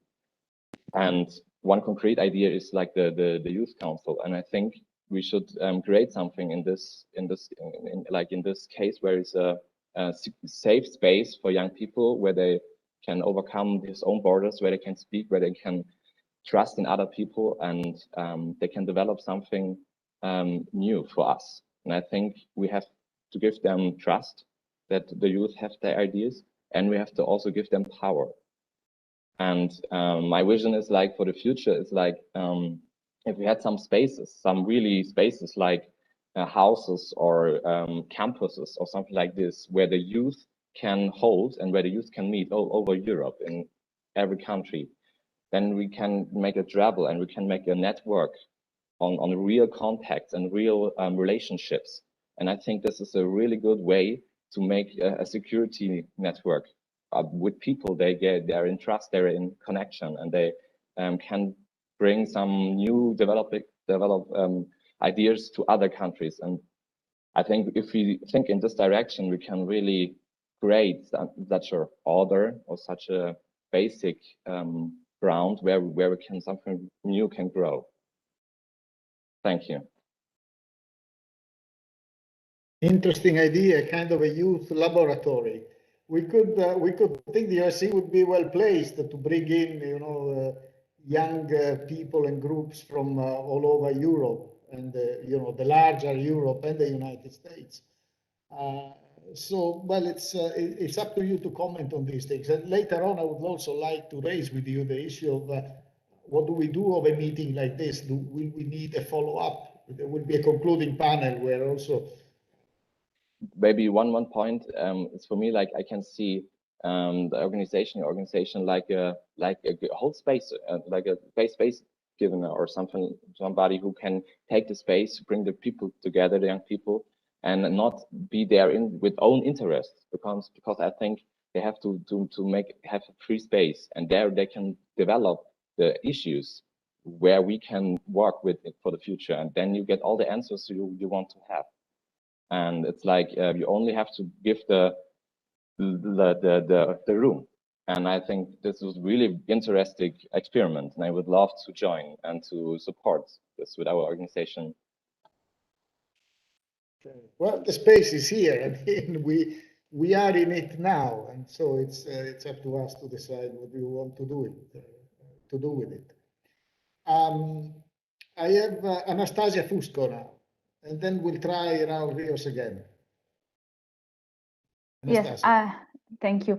I just wanted to add some more elements on the OSCE work on youth, because I had the impression that maybe all these discussions on what we can do better gave a bit the signal that we don't do nothing or not enough. So this was a discussion also that we had internally among youth focal points, how we can better communicate about our work, because there are many initiatives that we have at regional level, at local level, with field operations, ODIHR on political participation, but not only. Hearing the debate now, I had the impression that probably we don't communicate about this enough. In terms of inclusion of young people, we said we don't have a working definition of youth at the OSCE. So actually we have activities for high school students, and then from 18 on until 30, generally also 32, it really depends. So it's not that we exclude all the others. We have a number of capacity building activities like the Perspectives 2030, and I hope Raul will be able to take the floor now. Also field operations, and as you said, Ambassador, before, the legislative, it's a matter of legislation when it comes to parliaments, to voting age. So about this, there is not much the OSCE can do. It's more for parliaments to reconsider their national legislation and to see if there is a need to improve it. And in this regard, I also would like to mention that ODIHR provides legislative support to review also youth policies. So this could be a service that could be sought. Also, I just would like to clarify about the initiatives, the opportunities for young people at the OSCE. It's true that the internship is not paid, but is compensated. So you still I started as intern myself at ODIHR, so it was enough to cover the expenses at least. And also I'm saying that because we recently had an overview of what we do on youth, so I have fresh information about, for instance, the junior professional programs, or a specific one for Roma and Sinti. The OSCPA has 2 programs, JPO programs, if I'm not wrong. We also have increased the quality of our programs at the Secretariat and Field Operations, so we have more capacity building activities so that the JPO officers are considered OSCE seconded staff, and they also receive trainings on public speaking, on speech writing, and so on. So probably we don't communicate about it enough, but I just wanted to reassure the public that this is something we care about, and we are doing our best within our mandate. Thank you.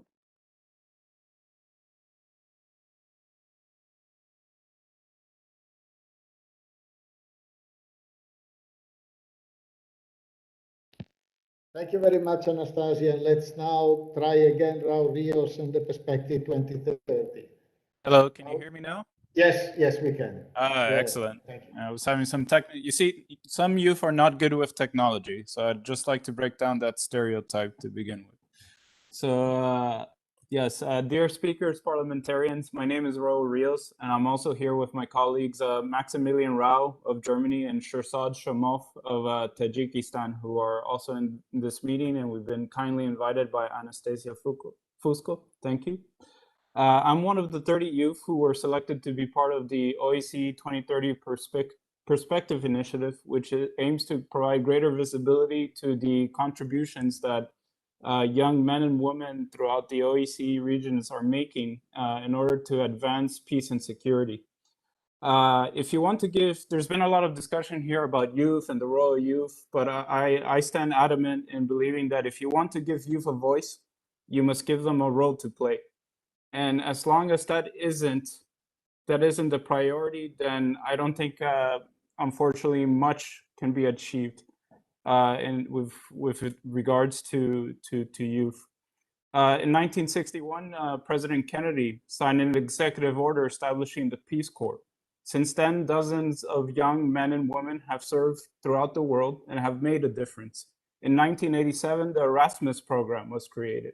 And in 1996, the European Voluntary Service was created, aimed at helping youth. You don't have to reinvent the wheel. You just have to give youth a role to play. I would like to talk a little bit more about my particular role in the OSCE 2030 Perspective Initiative. Alongside my colleagues, Maximilian and Shirzad, and as well as two others that unfortunately could not be here today. We're part of the working group #1 on building peace, which is looking at how we can involve youth towards a much more important, a much more consequential discussion regarding the OSCE. And this is a new Helsinki summit. And what we're working towards is not being so bold or as ambitious as to demand, anything, but to, at the very least, have youth voice their ideas, their dialogues, or their opinions, what they would like to see in a future Helsinki conference, as many of you have been doing here today. Indeed, it's a shame that the OSCE region has 57 participating member states, and that the youth potential is still not very well achieved or reached out. And I know that Anastasia, in her capacity, is doing a great job and doing the best she can to involve youth and reach out to the youth as best as she can throughout the OSCE region. But much more needs to be done. Yeah, thank you. That's all I would like to say. Can you tell us a bit more? How are the representatives of the various countries, for instance, selected? Are they being put forward by the countries themselves? Yes. Well, the participants are not youth delegates, so they don't represent their country. They only have their nationality. We had an open call for applications in December. We have received more than 400 applications for, sorry, I'm lost, 30 spots. And it was a very difficult selection process. So we are lucky that actually this initiative of the Perspective 2030 is co-organized by the Office of the Secretary General, but also by ODIHR and the OSCE Academy in Bishkek and the Frederick Herbert Stinkfood Foundation. So we were lucky that we could focus. Basically, participants had to apply and indicate their selection in terms of interest of topics. There were 6 possible topics. And then we selected them in a way to ensure that there was a geographical, gender, but also balance, but also balance in terms of expertise within the small thematic groups, but also within the bigger group. I personally, from what as long as I'm concerned, I spent, I think, one full day, even more, looking at their CV, the motivation, thinking if they could work well together. So it was really, it was a long process. So also the very good ones sometimes were not selected just because we needed to ensure the consistency within the group. So this is how, but I would like to stress that they don't represent the participating states. They represent themselves. Okay, that's very clear. Thank you very much. I see that Melanie Helm would like to intervene again. Yes, I just want to have a final word because I realize the discussion is almost over. And to me, it seems like we have developed a common vision of how youth can be involved in organizations like the OSCE. And it would be a pity to go out of this meeting with nothing and just having this discussion. So to me, it feels like we have created alliances of thought and this shared vision, and we could take these last minutes to ask the question, what is going to be the follow-up of this, and what are the options to really make a change and get active and stop talking about what is wrong and really actively shaping the future.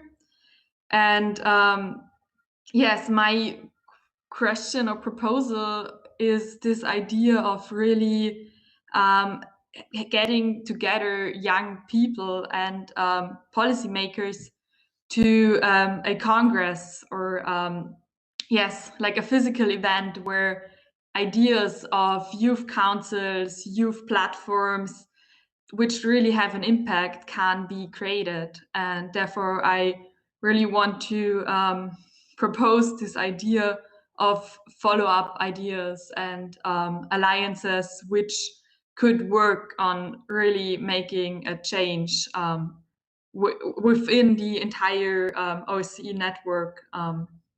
Yes, so I just want to post that I would really appreciate working on something like that, because I think there is the need and it is the time for change. And yes, asking every of the participants here if there is the need for change and how can we do that. Thank you, Melanie, for also reacting to the point I was making. We need to discuss how to follow up this.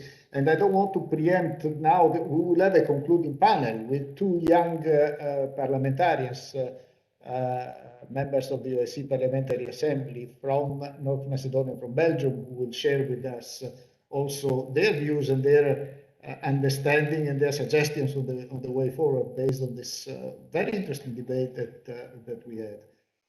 But yes, certainly the idea that you propose is something that the OSCE could work on. We are working in the perspective of Helsinki plus 50, and in another context, that of trying to bring the OSCE closer to the people.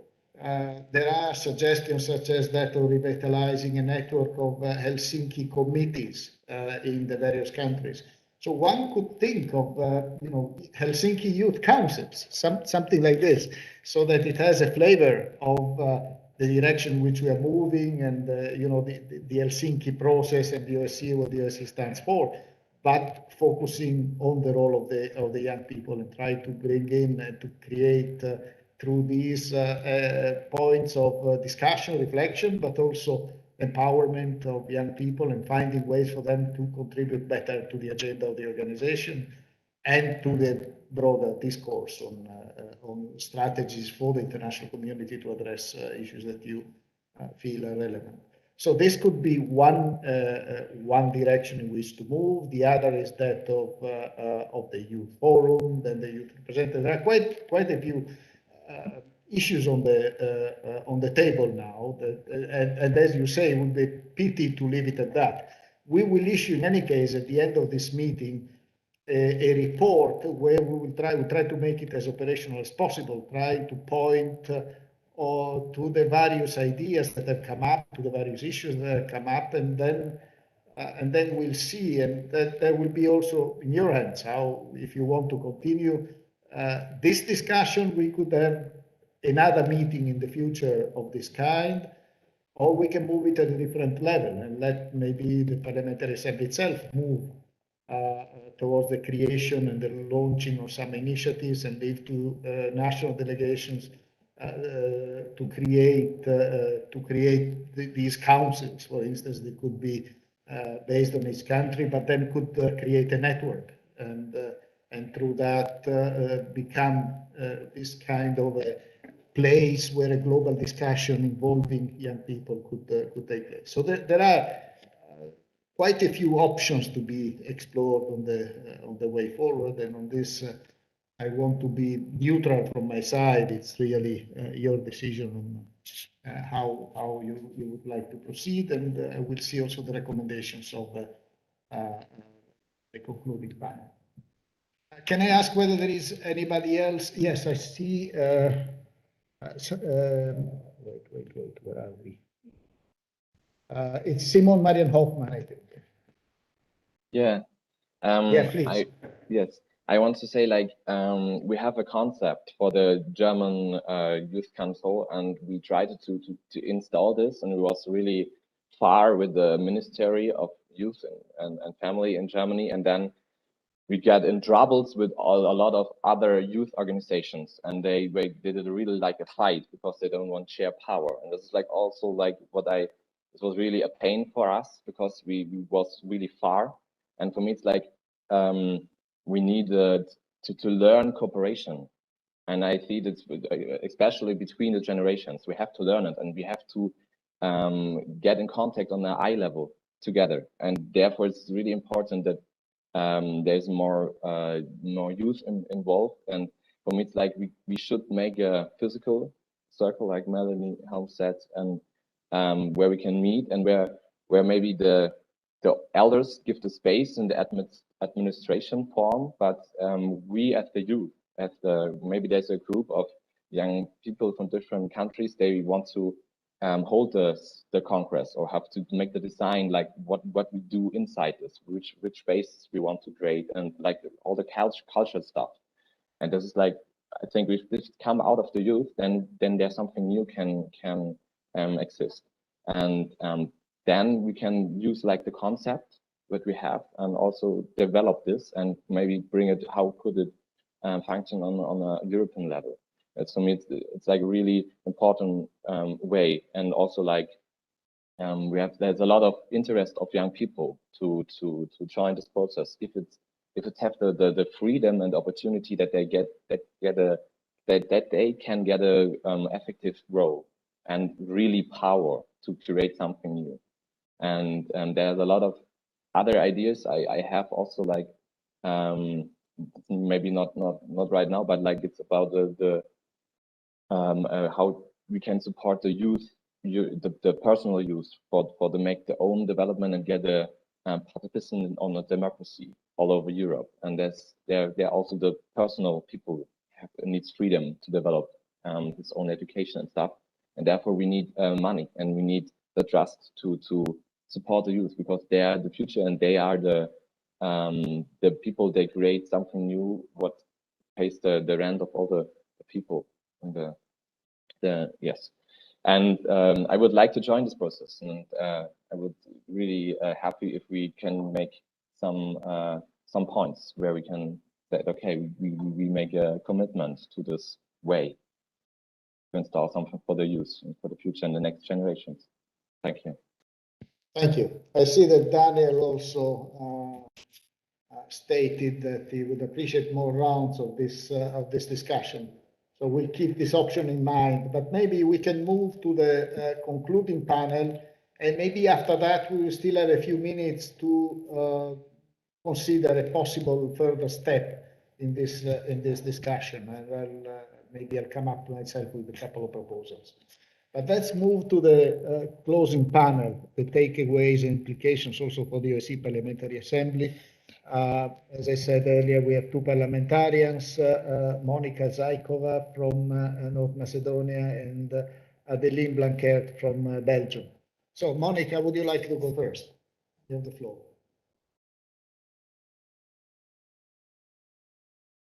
Yes, of course. Are you listening to me okay? Yes, perfect. Thank you. Okay, great.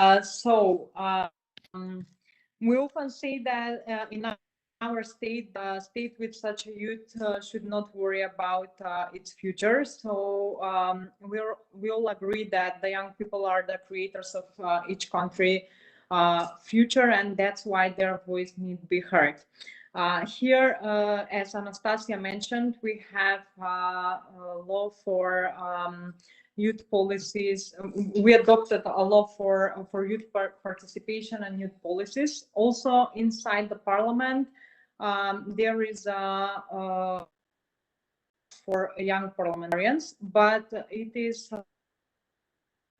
body inside the parliament. So we are working now to increase this body as a form of a formal commission inside the North Macedonian parliament. We don't have any ministry for youth, but we have agency for youth and sport that we are now working to divide these two areas, because it's very difficult to work on the sport and on youth policies at the same time. And also we have the National Youth Council, where the political youth organizations are members of this council, and they are increasing the youth political dialogue in the country. There are many issues and topics that we, the young parliamentarians, should work on, starting from the maybe in the educational system, climate changes, economies, and so on. But I think that still, even though we have youth parliamentarians now in this mandate, we are more than in the previous. We are still not so much focused on the youth policies inside the parliament. What could we use from OSCE? Someone said that maybe we could have some conference as a follow-up from this conference.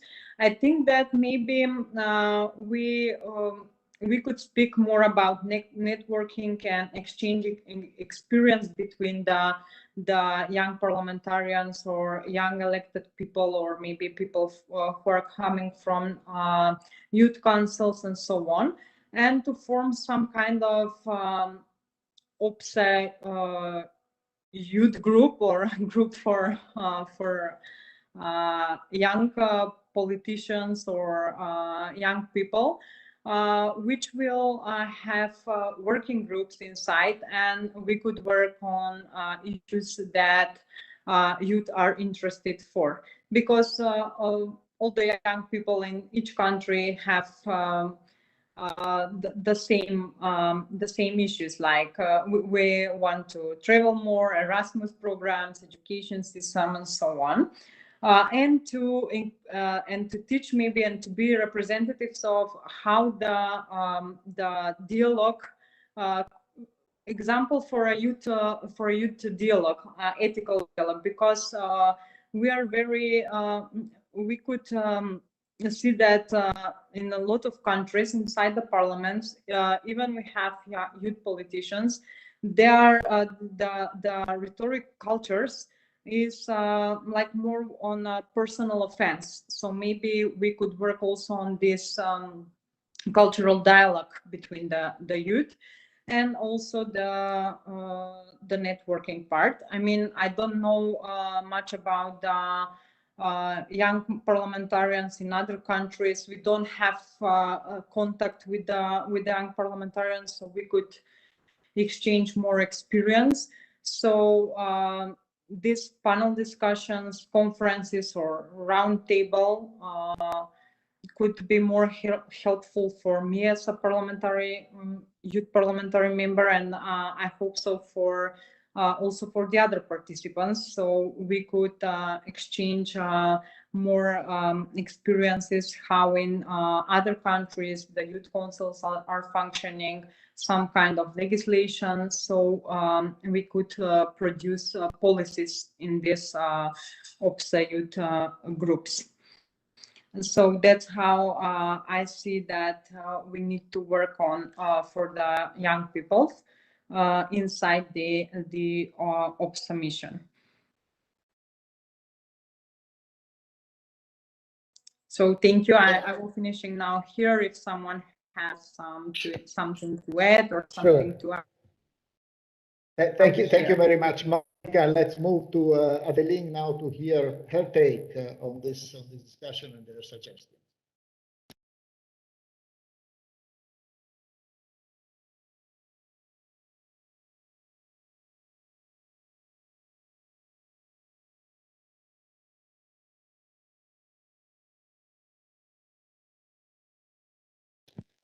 Adeline, are you there? We can't hear you.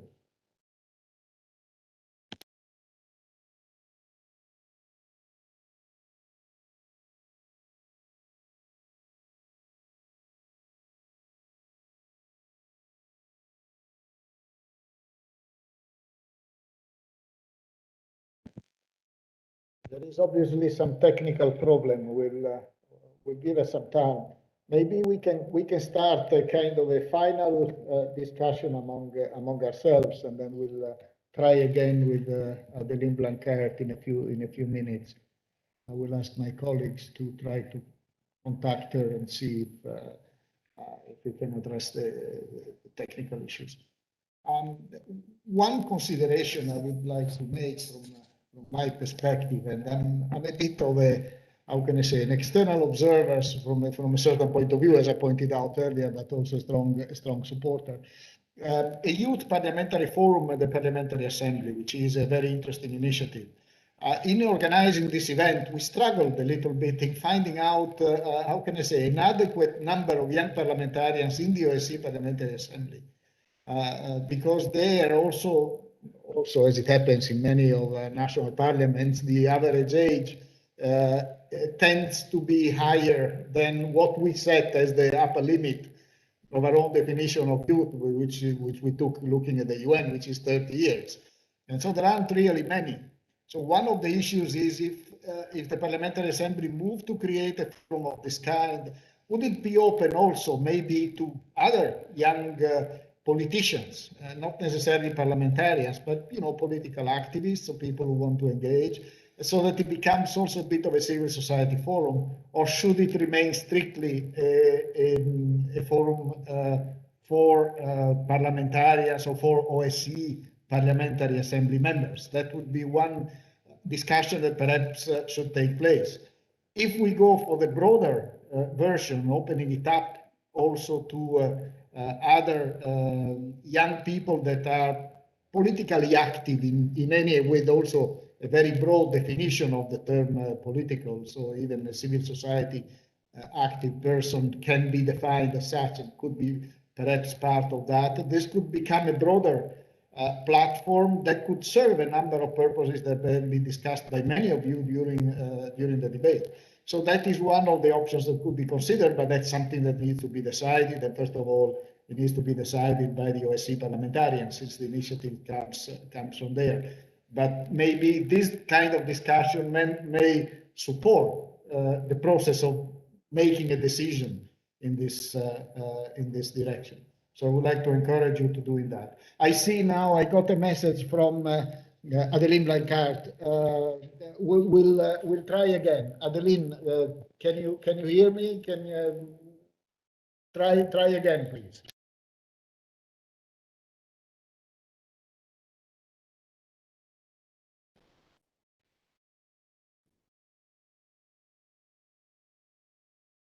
We cannot hear you.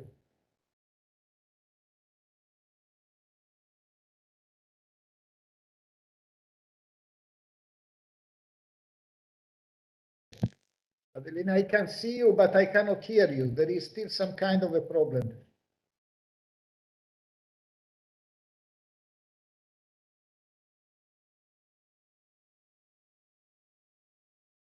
No, there's no sound.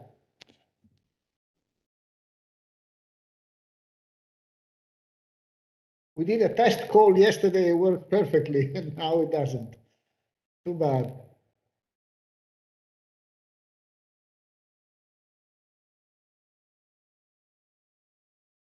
If you have a microphone, maybe remove it and try to speak just in the laptop.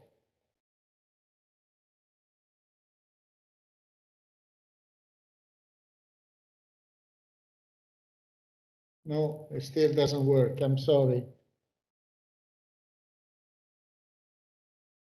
Too bad. We will have to pass. We tried. I'm really sorry. I'll open the floor for any final comments from anybody. From our side, what we can do, we will issue a report highlighting the key points that have been made, the key suggestions, and the options at this point. Feel free also to interact with us once the report has been issued. So we will monitor from our side also what happens in the Parliamentary Assembly. Secretary General Montella made some suggestions on initiatives that could be taken in various directions, and we will have to see in the Bureau and also more broadly within the Parliamentary Assembly context.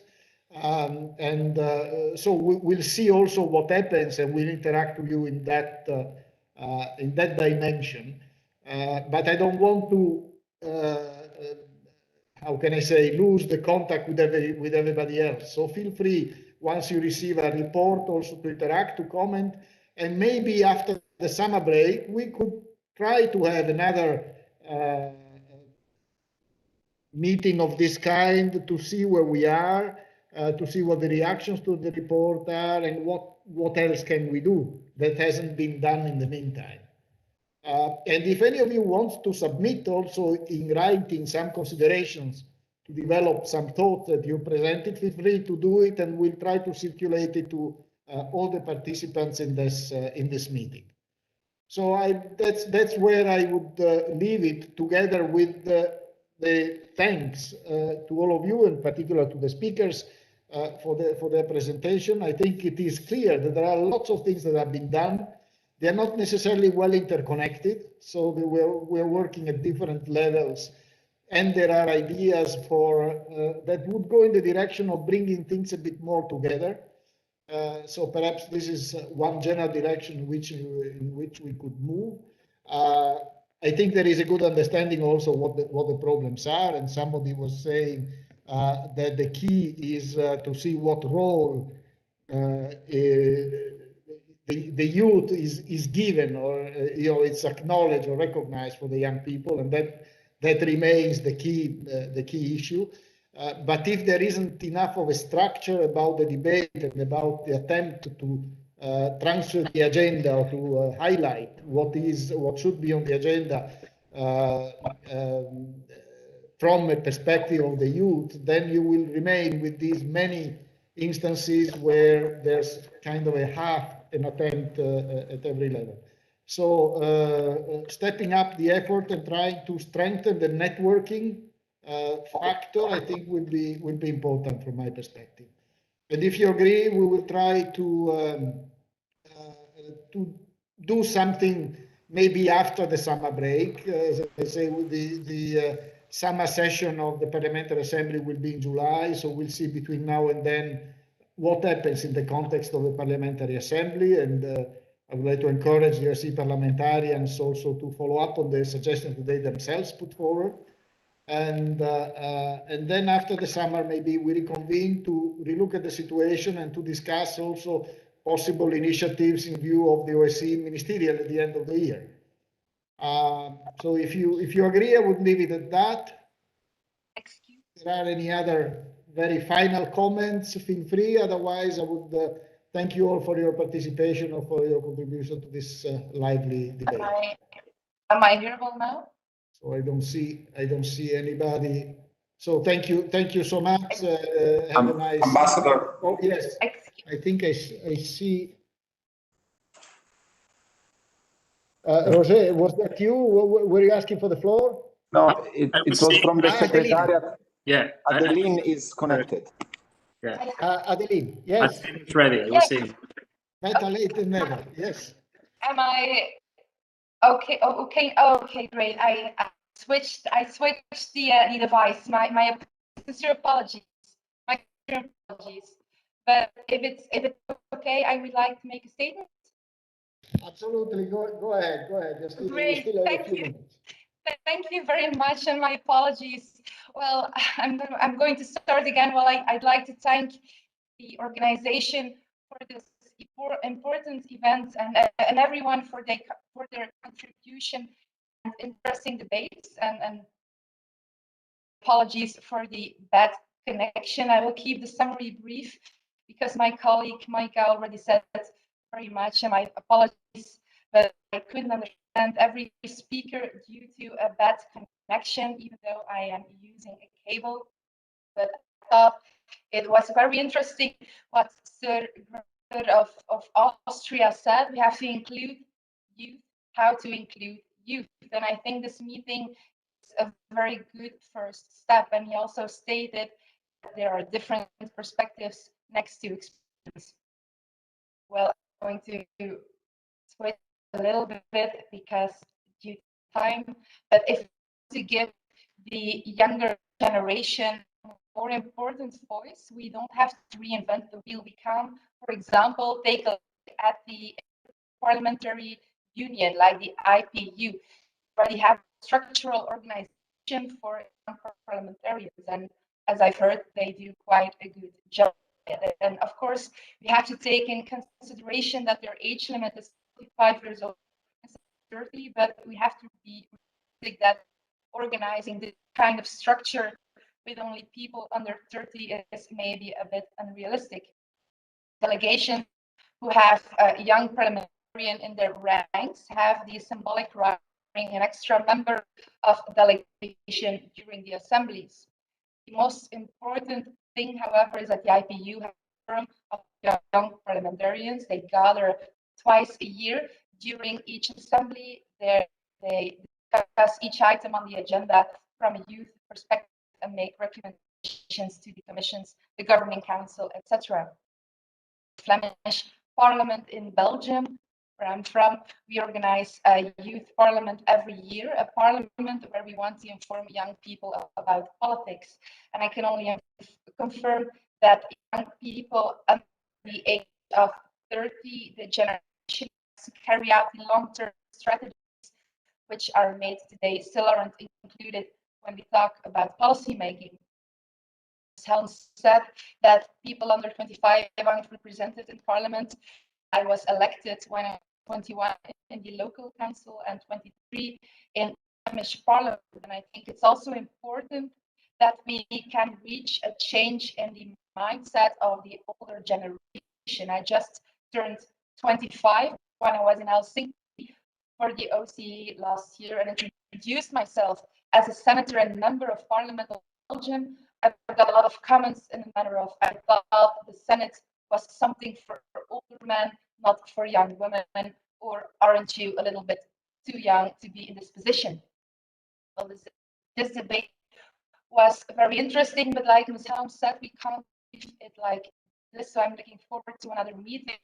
But I also think that the topics to discuss are also very important. We can't just say that we are only faced with global challenges like climate change, pandemics, or new types of conflict, but we are in the middle of it. And I think there's one big problem we often forget, or better, aren't allowed to speak our own minds about, and that's mass migration. I heard a lot about climate change, but nothing about mass migration. In the last couple of years, we were almost overrun by illegal migration, and it's important that we think about a better and stricter migration policy. And our generation will have to suffer the consequences of disastrous migration and an open border policy conducted by politicians who have lost all touch with reality. The last few years across Europe, young people are standing up to the European Union. The European Union tries to silence our different nations. We have to be aware of the fact that there are millions of illegal immigrants on the coasts of Africa ready to overrun Europe. We have to rethink the right of asylum. It can no longer be abused as a channel for migration. And I think it's more than clear that our young generation rises up against the Schaffendas policy, and they want this to evolve into a policy of common sense. We have to protect the real European diversity of languages, cultures, ethnicities, and traditions against globalism and mass migrations. Make sure we don't make the same mistakes, that we treat this subject as a top priority, and that we listen to our generation. So again, I think we have to cover a lot of subjects, so I'm looking forward to the next meeting, like Ms. Helm suggests. Thank you very much for listening, and I'm very sorry for the delay and the bad connection. Thank you.